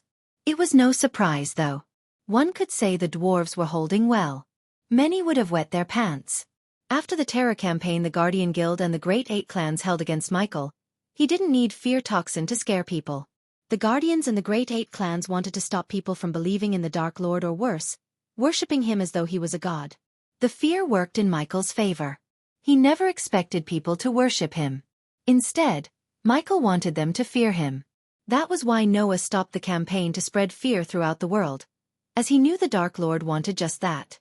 Still, Noah was too late. The Guardian Guild and the Great Eight clans did a fantabulous job of scaring people. Even the criminals shivered at the mere mention of the name Dark Lord.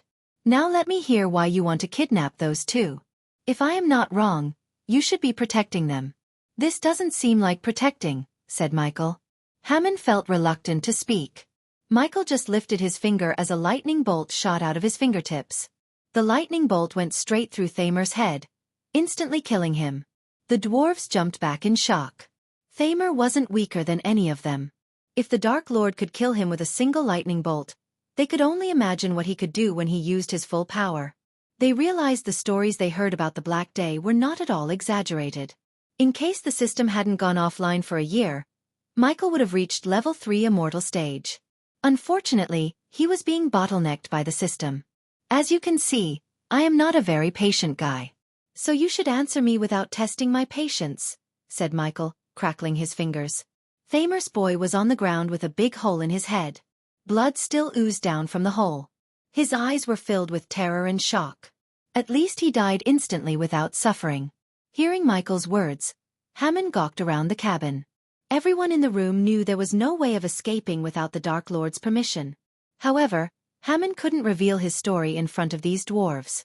Michael noticed his hesitation and sighed. You seem to want more privacy. That can be arranged, said Michael. When he turned his gaze at the dwarves, they realized he was about to kill them all. Fuck this and fuck you, one of the dwarves roared. He didn't want to go down without a fight. The dwarves would rather fight and die fearlessly than beg someone else for their lives.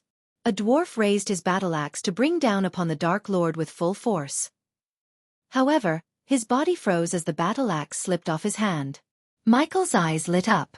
The very next moment, the dark beams shot out of his hands and bounced off from dwarf to dwarf, killing everyone except Hammond in a blink of an eye. The dwarves didn't even have the chance to defend themselves.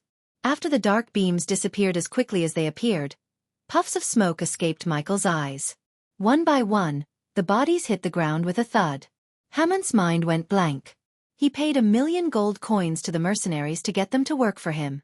Unfortunately, his 1,000,000 gold coins went to waste. I am not going to ask you again. Tell me why you stage an ambush and kidnap the twins, asked Michael. This time, his voice became colder and demonic. Hammond felt the pressure from the Dark Lord's piercing gaze.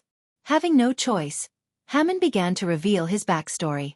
After hearing his full story, he just hoped the Dark Lord would understand his motives. Only Hammond knew the Genrick family was not as they seemed to be. Chapter 761. The Elven Rune. Michael listened to Hammond's story in silence. The crickets and distant beasts accompanied them, along with creaking woods in the cabin. Heavy downpours accompanied Hammond's story. The droplets hit the roof, making a rhythmic noise that served as background music to Hammond's story. When Hammond finished his story, Michael felt pity for Hammond. According to Hammond, his family, once called Hamlets, protected the Great Elven Rune. The rune was passed from generation to generation. It was their sole duty to protect the Elven Rune. Apparently, there was a blessing hidden within the Elven Rune. The blessing gave whoever keeps the family healthy and prosperous. Therefore, Hamlets led a very good life in the Azure continent. Hamlet was only a child when his house leader brought his best friend 100 years ago to the Hamlet Manor. He trusted his best friend enough to reveal the existence of the Elven Rune. At that time, he did not know the Elven Rune kindled the fire of greed in his best friend's heart. A few days later, someone murdered the house head in his own manor and stole the Elven Rune. The Hamlets scoured the continent for the rune but did not find a single clue. Years passed without the Elven Rune. The disappearance of the Elven Rune turned into a curse. One by one, the Hamlets fell sick to a strange illness and gradually lost their former glory. Once a prominent family in the continent slowly lost everything until they ceased to exist. However, before the last Hamlet, Hammond's father died, he found that his best friend visited him on the day the house leader died. P1E's visit N0VE1B in.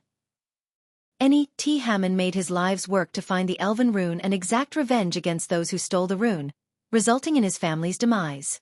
Like vultures picking off flesh from a corpse, the rival families robbed everything the Hamlet family had. As the last and only Hamlet, Hammond was thrown into the streets. He described his hellish childhood in great detail, with tears gushing out of his eyes. Michael sympathized with Hammond because they both shared the same hellish childhood. Despite Hammond's hardships, his thirst for revenge kept him going.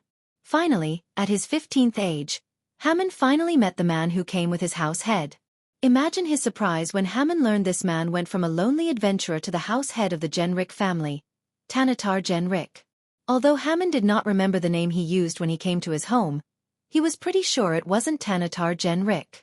Hammond might have been a little child, but he could never forget the man's face who was responsible for everything. Haman followed Tanatar for a couple of years, waiting for an opportunity to gain his trust and enter his family as a Genrik. Eventually, Haman received a chance to save Tanatar's wife from a bunch of bandits. Since Tanatar loved his wife so much, Tanatar felt so great to the point where he accepted the orphan Haman into his family. Haman slowly worked his way up, slowly gaining everyone's trust. It took Haman 100 years to reach the point where he is now. Michael admired Haman's resilience. All these years, he lived with the people who were responsible for his family's destruction. Even he couldn't have lived with Victoria and her family for a year, let alone 100 years. Michael began to have second thoughts about killing Haman. Not only because Michael sympathized with Haman, but also because he said he had the plan to retrieve the Elven rune. According to Haman, the Elven rune would recognize his bloodline. He was confident he could disable the runes and arrays in the vault to get to the rune. Michael wondered how he could use the Elven rune to disable the arrays and defense runes. But he saw absolute confidence in Haman's eyes. Since Michael didn't have the system's help, he had to rely completely on his instincts. And his instincts told him to go along with Haman's plan. So tell me, Haman, what's more important to you? Your thirst for revenge against the Genrik family or the Elven rune? You can't have both. Choose one, said Michael. Haman's thoughts faded as images of his daily life flashed across his eyes. Michael let Haman think in silence. On the one hand, Haman had the Elven rune, his family's heritage. On the other hand, he had Tanatar and his family, who stole the rune, resulting in his suffering. Without the Hamlet family, there was no need for the Elven rune. That rune didn't have the power to bring his family back. However, killing Tanatar and destroying his family would certainly avenge his family and bring him peace. Hence, Haman chose revenge against the Genrik family instead of the Elven rune. As far as Haman was concerned, the Dark Lord could take the rune. I want the Genrik family dead, Haman growled. Except the kids. Be honest, do you really plan to kill the children? Asked Michael. Haman hesitated to answer Michael because he wasn't a child killer. Subconsciously, Haman was attached to the twins and the other children. His anger was pointed toward Tanatar, not the innocent children and others. Haman was not a killer like Michael. He killed everyone in Victoria's family except the children because she sent them away before the war. The last time Michael heard, Noah had created an orphanage for children on every continent. As much as Michael hated Noah for being a righteous prick, he admired Noah for his leadership and initiatives, such as the orphanages. He was really taking the Guardian Guild on a better path. Pity their end goal was to fight Michael, which would result in only death. Your hesitation is the answer, Haman. You can have your revenge. I am not going to kill you, but... Michael rose from the chair. I will take the Elven rune, said Michael. Michael waved his hands before his face. To Haman's shock, his face transformed, resembling Elmer. Elmer! Haman mumbled. For a moment, Haman thought the Dark Lord had taken Elmer's face. However, he slowly connected the dots to realize the Dark Lord was Elmer. With another wave of his hand, Michael changed his face to look like another elf. Elmer is dead, said Michael. Now, get your plans on the road. As I said before, I am not a very patient guy. Asterisk asterisk asterisk asterisk asterisk asterisk asterisk asterisk asterisk asterisk asterisk asterisk asterisk asterisk asterisk asterisk asterisk. The Genrik family mansion was located on the outskirts of Mvarian. The mansion would have seemed identical to any other in the prestigious neighborhood to the outside viewer. Large curtained windows set in solid concrete walls and burnt silver tiles on the roof. Stone statues and a large metal gate guarded the entrance. A freshly trimmed lawn, flowering bushes, and sunlight reflecting off the surface of a fountain on a typical warm summer day. A well-kept gravel path led to automatic double doors. Inside rested several priceless artifacts proudly. In one of the many numerous rooms, the house leader Tanatar Genrik scoured through heaps of scrolls on his wooden table. Wooden boxes were stacked high against the ceiling, and the content of the few that had been unpacked was dispersed throughout the room. The heavy dusty air dimmed the area. Outside his room, the Genrik family went on with their life as any other usual day. Tanatar Genrik was a gentle-looking elf with blue eyes and long striking golden hair. Despite retiring from being an adventurer 100 years ago, he still had muscles underneath an inch of fat. One could easily see the deep scar on the side of his neck. Tanatar liked to be left alone in his storeroom. In this room, Only he and the thousands of scrolls in which one might hold an answer to his long search. Only by one, he picked up a scroll, opened it up, read its contents, and threw it away with a glimmer of disappointment. As he repeated this cycle, he heard heavy boot steps outside the room. "My lord!" Someone knocked on the door. Tanatar sensed an urgency and panic in the rough voice. His eyes glimmered with fury. He hated being disturbed in this room. "My lord, you must see this. It's about the twins." As soon as Tanatar heard these words, the anger in his eyes faded. Tanatar waved his hands as several runes glowed on the door. Soon, these runes faded away, unlocking the door. The door clicked open. "My lord!" A soldier rushed into the room and dropped to his knees. He reached out a scroll toward Tanatar. Tanatar immediately frowned, looking at the bloodstains on the scroll. Tanatar picked up the scroll and opened it up to read its contents. While reading the scroll, Tanatar's body trembled. He collapsed onto the chair behind him. The soldier's body jerked as Tanatar banged the table. The mountain of scrolls crumbled down, making the room messier. "Show me the box." Tanatar stood up. He followed the soldiers to the front lawn, where he saw several soldiers and family members gathered around. "Move aside, Lord Tanatar is here." Everyone moved aside, making way for Tanatar to the wooden box on the ground. The air around the box reeked of blood. The soldiers already had the box opened. When he reached the box, Tanatar saw a severed head with open eyes staring at him. "It's Sira, my lord," said the soldier who led Tanatar here. Sira was one of Hamon's personal guards. "This note was in the box, my lord." Another soldier handed over a blood-stained note to Tanatar. "If you want to see your children alive and not as heads in boxes, come to the Lonely Mountain." Tanatar read the words on the note. His voice trembled. He started to realize his kids were kidnapped slowly. Just the blood on the note alone shook Tanatar to the core.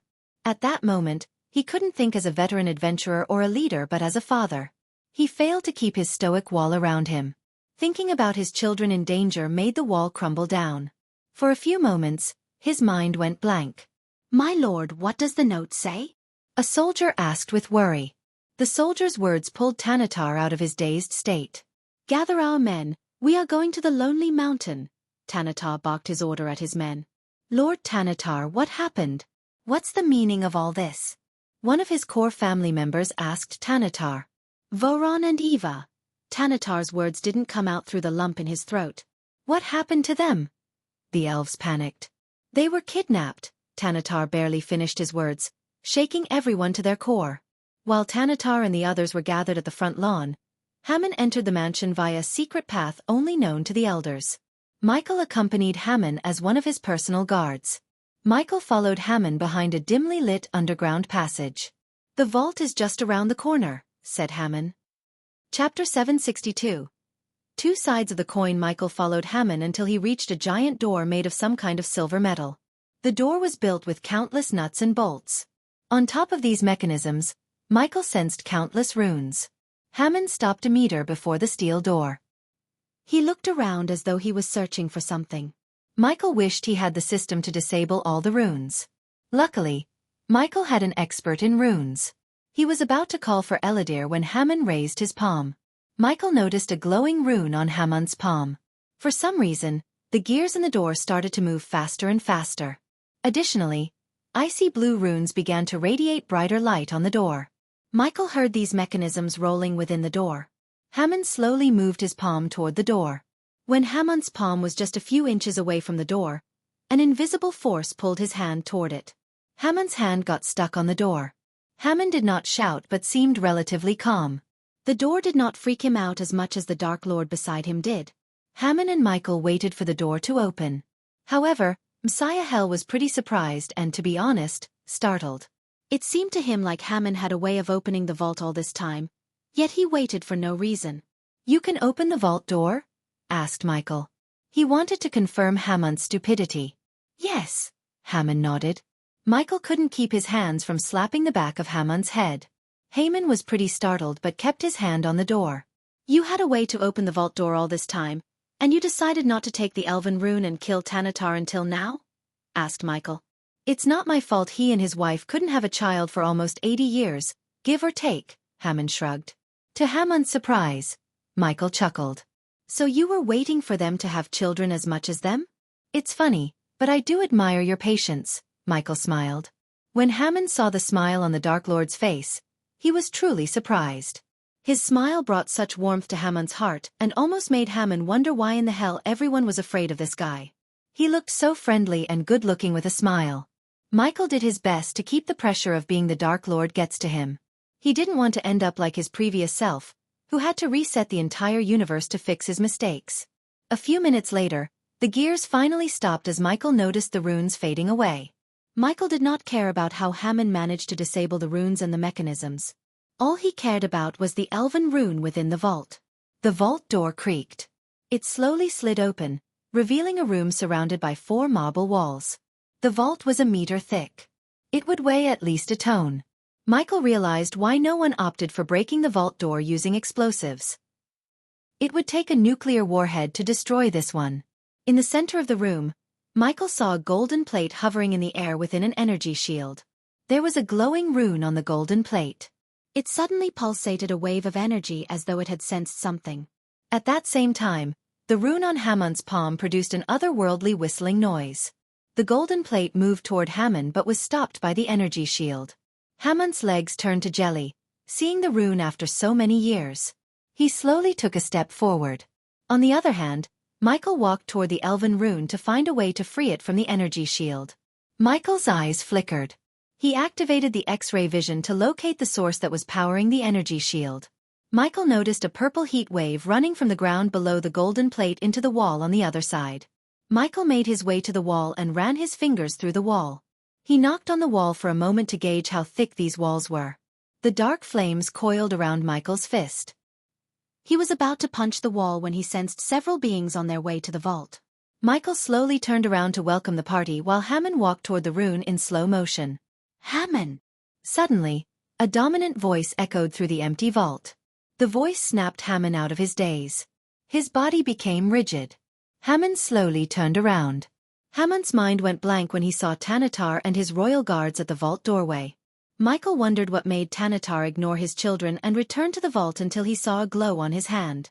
If Michael had to guess, he would say Tanatar had another rune on his hand. In a blink of an eye, Michael appeared behind Tanatar. The soldiers were caught off guard by his speed. Before they could react, Michael shut the vault door, trapping Tanatar alone in the vault with them. Normally, it would take spells and special arrays to shut the door coals because it was too damn heavy. But to Michael, this steel door was no different than a wooden door in a tavern. Even the half-immortals of the same level as him didn't possess such godly strength. His raw strength was another perk of being a god. Tanatar was startled. "My lord! Open this door!" "Lord Tanatar!" The soldiers shouted from outside, yet only Michael could hear them. To Hammond and Tanatar, it was all silence. "What's the meaning of this, Hammond? And who is this?" Tanatar pointed at Michael, who returned to the place he was a second ago. "What the hell are you not in the Lonely Mountain?" Hammond blabbered in shock. "Wait. How do you know dash?" Tanatar held his words as realization hit him. "What did you do?" Tanatar dashed at Hammond with uncontrollable rage. He grabbed Hammond by his collar and shook him. "Tell me you had nothing to do with my kids being taken away?" Tanatar growled at Hammond. He didn't want to believe Hammond betrayed him. He had known Hammond for almost 70 years. Tanatar thought of Hammond as his own family. "Yes, I took them," Hammond roared, pushing Tanatar to the ground. Michael witnessed their feud without lifting a finger. The golden plate with the elven rune drew his attention the most. He felt familiar energy from the plate, which seemed strange to Michael. It would have been easy to scan the plate with the system if it didn't go offline. Since it wasn't the case, Michael had to rely on himself. It almost felt like there was something powerful hiding within the golden plate. When Michael focused on it, he heard a low-pitched roar coming from the plate. This roar was filled with rage like a wounded beast was trapped within. "How do I feel when you took everything from me?" Hammond lunged at Tanatar before he could get to his feet. Hammond got on top of Tanatar and punched him in the face. Tanatar grabbed Hammond's neck and rolled over, turning the tables on Hammond. But Tanatar did not punch Hammond. He was more shocked and stunned than he was furious. "I treated you like my family. You killed my entire family." Once again, Hammon roared. He scratched Tanatar's hands, tearing his robes. Okay, I had enough. Michael rolled his eyes. He just waved his hand as Hammon and Tanatar blasted away from each other. They hit the walls opposite each other. They tried to free themselves, but a powerful invisible force held them to the wall. You have to listen to Hammon's story first, Michael said to Tanatar. Michael flicked his wrist as Tanatar couldn't open his mouth. He felt like an invisible hand keeping his mouth shut. Hammon, tell him what he did to you. Get everything off of your chest. Michael turned his gaze to Hammon. It didn't take Hammon long to spew the same story he told Michael. Only this time, his tone was filled with more rage and murderous intent. While recalling his story for the second time, blood trickled down from Hammon's nose. Tanatar's eyes widened and filled with shock. When Hammon finished his story, Michael noticed Tanatar's eyes watering up. Michael was surprised. Tanatar's eyes didn't look like a killer's. Michael had seen enough killers to know Tanatar may be innocent. Michael now wanted to hear Tanatar's side of the story. Hence, he shut Hammon's mouth and let Tanatar speak. I didn't kill Erdan. Tanatar's voice stuttered. He was my best friend. Tears gushed out of Tanatar's eyes. Hammon roared, but no words came out of his mouth. He gave this elven rune to protect it because he suspected someone was planning to steal it and use it for nefarious purposes, Tanatar sobbed. Now that's a twist. Msaiheel's brows arched up. I'd rather die than murder my best friend. If Erdan wanted my life, I would have given it to him gladly, said Tanatar. Michael took a deep breath. He looked at Hammon. Seems like you want to know his side of the story. To be honest, Michael wanted to know Tanatar's part of the story more than Hammon wanted. He spent a year in the Genric family as Elmer, so Michael felt a little bit of compassion toward the Genric family. At the same time, he felt Hammon's actions were somewhat justifiable after learning what Tanatar did to Hamlets. However, Michael's thoughts changed when Tanatar completely denied killing Erdan Hamlet and stealing the elven rune. Your kids are safe. Just tell him your side of the story, Michael said to Tanatar. Tanatar believed this complete stranger for some reason. After taking a few deep breaths, Tanatar began to tell what happened between Erdan and him before he departed for Aur from the Azer continent. Tanatar's story completely contradicted Hammon's part of the story. According to him, Erdan Hamlet, the house head of the Hamlet family, asked Tanatar to take the elven rune and leave for the Aur continent. He suspected someone within the Hamlet family was planning to take the elven rune and present it to none other than the Dark Lord himself. It was shocking to say the least.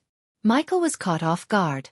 Initially, Tanatar refused to do that, but Erdan insisted, giving him no choice.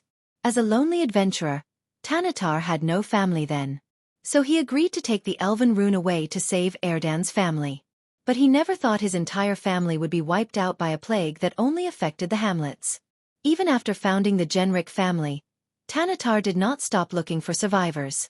Unfortunately, he found no one and concluded the entire Hamlet family was wiped out. So someone from the Order was living with the Hamlets, Michael sighed. He knew he or she probably died from the strange sickness that hit Hamlets. But Michael couldn't figure out how Erdan learned about the Order members' plan. Michael refused to believe they were sloppy enough to let Erdan learn about their plan. The members of the Order were extremely cautious and cunning. They survived centuries without being discovered by the Guardian Guild or the Sky Hall. So how could Erdan, a mere lord of a family, find them? Something told Michael there was more to the story than Hammon and Tanatar told him. Unfortunately, Michael doubted either of them knew the full story behind Erdan's decision. Chapter 763. A God's Judgment. Happy New Year, my dear readers. As my tiny gift to you all, I will mass release 5 chapter on January 5, 2023. May you receive all the blessings from the God. Tanatar and Hammon were both in shock after hearing each other's story. Either of them couldn't believe what the other had gone through over the years. Michael believed Tanatar's story as much as he believed Hammon's. While they were silent, staring at each other, Michael punched the wall. The entire wall trembled as dust and pieces of ceiling crumbled down. Tanatar yelled at Michael, but he ignored the elf and continued to punch the wall. The wall was at least 2 or 3 meters in width. Usually, it would take special equipment and runes to penetrate the wall. But to Michael, his fist was more than enough. The vault continued to tremble as dust crumbled down from above. Stop! Tanatar shouted at Michael. As someone who built the walls, Tanatar knew why Michael was punching the wall in that certain place. After punching a hole in the wall, Michael noticed a blue rune glowing within the wall. Michael opened his palm as a stream of dark flames shot to the rune. Under the scorching heat of the dark flame, the rune faded away. As the rune disappeared, the shield around the elven rune flickered. It lost a bit of its glow. Michael scanned the room for more runes. He counted 3 more. Hammon, who the hell is that? You have to tell him to stop, Tanatar yelled at Hammon. I can't. Hammon shook his head. Hammon's mind was in a mess. After hearing Tanatar's story, everything he believed turned out to be false. At that moment, Hammon's entire life felt pointless. He couldn't care less about the elven rune. Meanwhile, Michael reached another wall and started punching it like before. The soldiers tried to break the vault door from outside. Michael heard them yell at each other, trying to force their way in using siege machines. Once again, Michael saw a rune within the wall. He simply destroyed the rune with his dark flames. The shield flickered as it shone dimmer and dimmer. Tanatar struggled against the invisible force binding him to the wall. But no matter how hard he tried, he couldn't escape. He even tried to cast a spell, only to fail. The force prevented him from completing his spell. Michael, on the other hand, completely ignored Tanatar and Hammon. When Michael started to punch the wall covering the last rune, Tanatar screamed at him as loud as he could. Michael created a hole deep enough to explode the rune with a couple of punches. His fist turned blood red. Punching still hurt his fist despite covering his fist with the dark flames. If anyone else tried to punch the wall, they would have ended up with a broken hand. The final rune glimmered with a tinge of crimson red. Just like before, Michael destroyed the rune with his dark flames. The black flames coiled around the rune like a snake and vaporized it. At last, the shield covering the golden plate with the elven rune fell down on the ground. Michael made his way to the golden plate and picked it up from the ground. The golden plate pulsated with strange energy. Suddenly, a powerful blast of grayish energy blasted Michael away. Michael was caught off guard. He flew onto the wall behind him and hit it with a loud thud. His hands went numb. Michael quickly picked himself up to see a strand of purplish flame seep out of the golden plate. A primordial flame. The flame glowed brighter and brighter. To Michael's surprise, the flames formed a creepy smiley face in the air. As though the dark flames had some kind of hostility toward the strange primordial flame, the dark flames shot out of Michael's body. The dark flames produced an otherworldly hissing sound. Michael felt like the two flames wanted to kill each other. He could literally feel the dark flame's hatred toward this new primordial flame. Michael dashed at the purple flame to absorb it somehow. However, the purple flames lashed at Michael. He quickly jumped, flipping in the air to avoid the flame waves. He immediately cast Silenes to slow the time around him. He wanted to catch the purple flame. However, the primordial flame did not get affected by the spell. Its shot flew above, penetrating through the ceiling as though it was made of foam. Michael landed right above the hole. He looked up at the hole to see nothing but the sky. The primordial flame penetrated through the manor and flew away. Damn it, system, Michael cursed the system. If it was online, Michael could have absorbed the primordial flames. Since the primordial flames would choose its host as a sentient being, Michael had a feeling the flames were on their way to finding a suitable host. What the fuck was a primordial flame doing inside this? Michael picked up the golden plate with the elven rune on it. After the primordial flame escaped, the elven rune did not pulsate any powerful energy waves. Michael put the elven rune inside his space ring before turning his gaze back at Hammon and Tanatar. Did you know what that was? Michael asked them. They looked just as confused as Michael.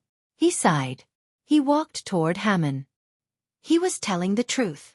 The flame you saw had powerful energy radiation. Your family spent years in this radiation. So when he took the golden plate with these flames trapped within, the energy radiation disappeared.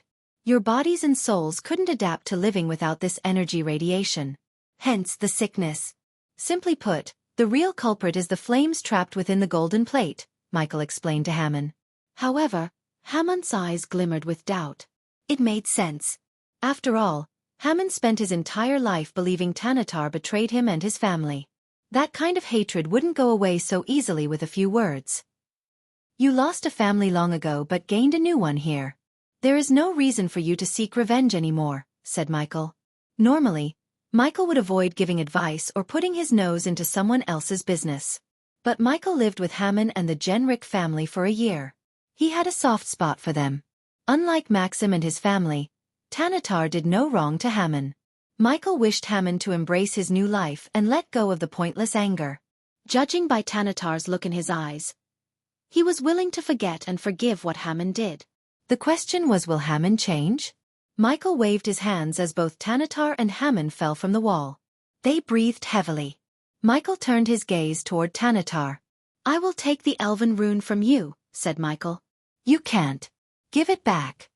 Tanatar dashed at Michael without a second thought. Michael simply raised his hand, sending a wave of wind to knock out Tanatar. The gust of wind blasted Tanatar onto the wall. Tanatar growled in pain. He even coughed up blood. If Michael didn't hold back his power, a simple wave of wind could have killed Tanatar. After purifying his body with pills and potions refined by him, his power skyrocketed. It even freaked out Michael. He actually had to hold back most of the time to avoid accidentally killing his foes. Haman didn't lift a finger. Michael saw the lingering hatred in Haman's eyes and sighed inside.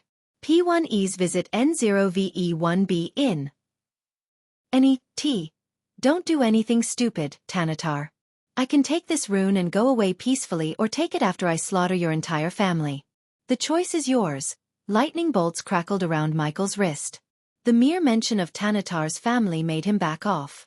"This elven rune was a burden for both of you. Be glad I am taking it off your hands. Don't make me kill you all," Michael threatened Tanatar. The aura Michael released made Tanatar tremble in fear. Not a single word escaped the elf's mouth. Meanwhile, Haman stood there like a statue waiting for the Dark Lord to leave. "Haman." Michael turned his head. He looked at Michael but avoided direct eye contact. Suddenly, Michael grabbed Haman and lifted him off by his neck. Tanatar's heart skipped a beat. He dashed at Michael. "Let him go." Tanatar yanked Michael's hands. "Should I kill him for you, Haman?" Michael asked Haman. When Tanatar heard these words, he stepped back from Sihul in fear. Haman did not answer Michael right away. Instead, he took a few moments and hesitated to say no. "Some people never let go." Michael threw Haman away. Michael simply pointed his finger as a golden lightning bolt shot out of his fingertip. In a blink of an eye, the lightning bolt went straight through Haman's head. Since Haman was too weak, his entire body exploded into a red mist in the air. The blood splattered across the room, painting the walls and floor red. Tanatar's mind went blank. Not a single piece of flesh hit the ground. Blood slowly trickled down from the ceiling. After the red mist settled down, Tanatar came to his senses. Why did you kill him?" Tanatar growled at Michael. Before Tanatar could do something stupid, Sihul flicked his wrist, keeping Tanatar still. "His hatred for you and your family runs too deep. Sooner or later, he might have flipped and killed you all. I killed him so you won't have to. He could have changed. He just needed time," Tanatar shouted at Michael. His eyes turned blood red due to all the suppressed rage and fury. "Life is not rainbows and unicorns, Tanatar. If he did change, which I don't believe he would, you would all be a family again. But what if he didn't? What if he still wants to hurt you? Then, you won't have a family to be together with," said Michael. Tanatar shook his head. "It wasn't your call. Who are you to decide whether he lives or not?" "You are not a god," Tanatar shouted as loud as he could. "I am," Michael simply said. He didn't bother wasting his time explaining it to Tanatar. The elf may have held a grudge against him, but Michael knew he had done the right thing. Over the past year, the Genrick family treated him like he was their own. Michael felt grateful toward them. He just settled his debt by ensuring the Genrick family's survival. You're tuning in to the Wisdom Diary YouTube channel. Don't forget to subscribe and join us on this journey to catch the most captivating stories.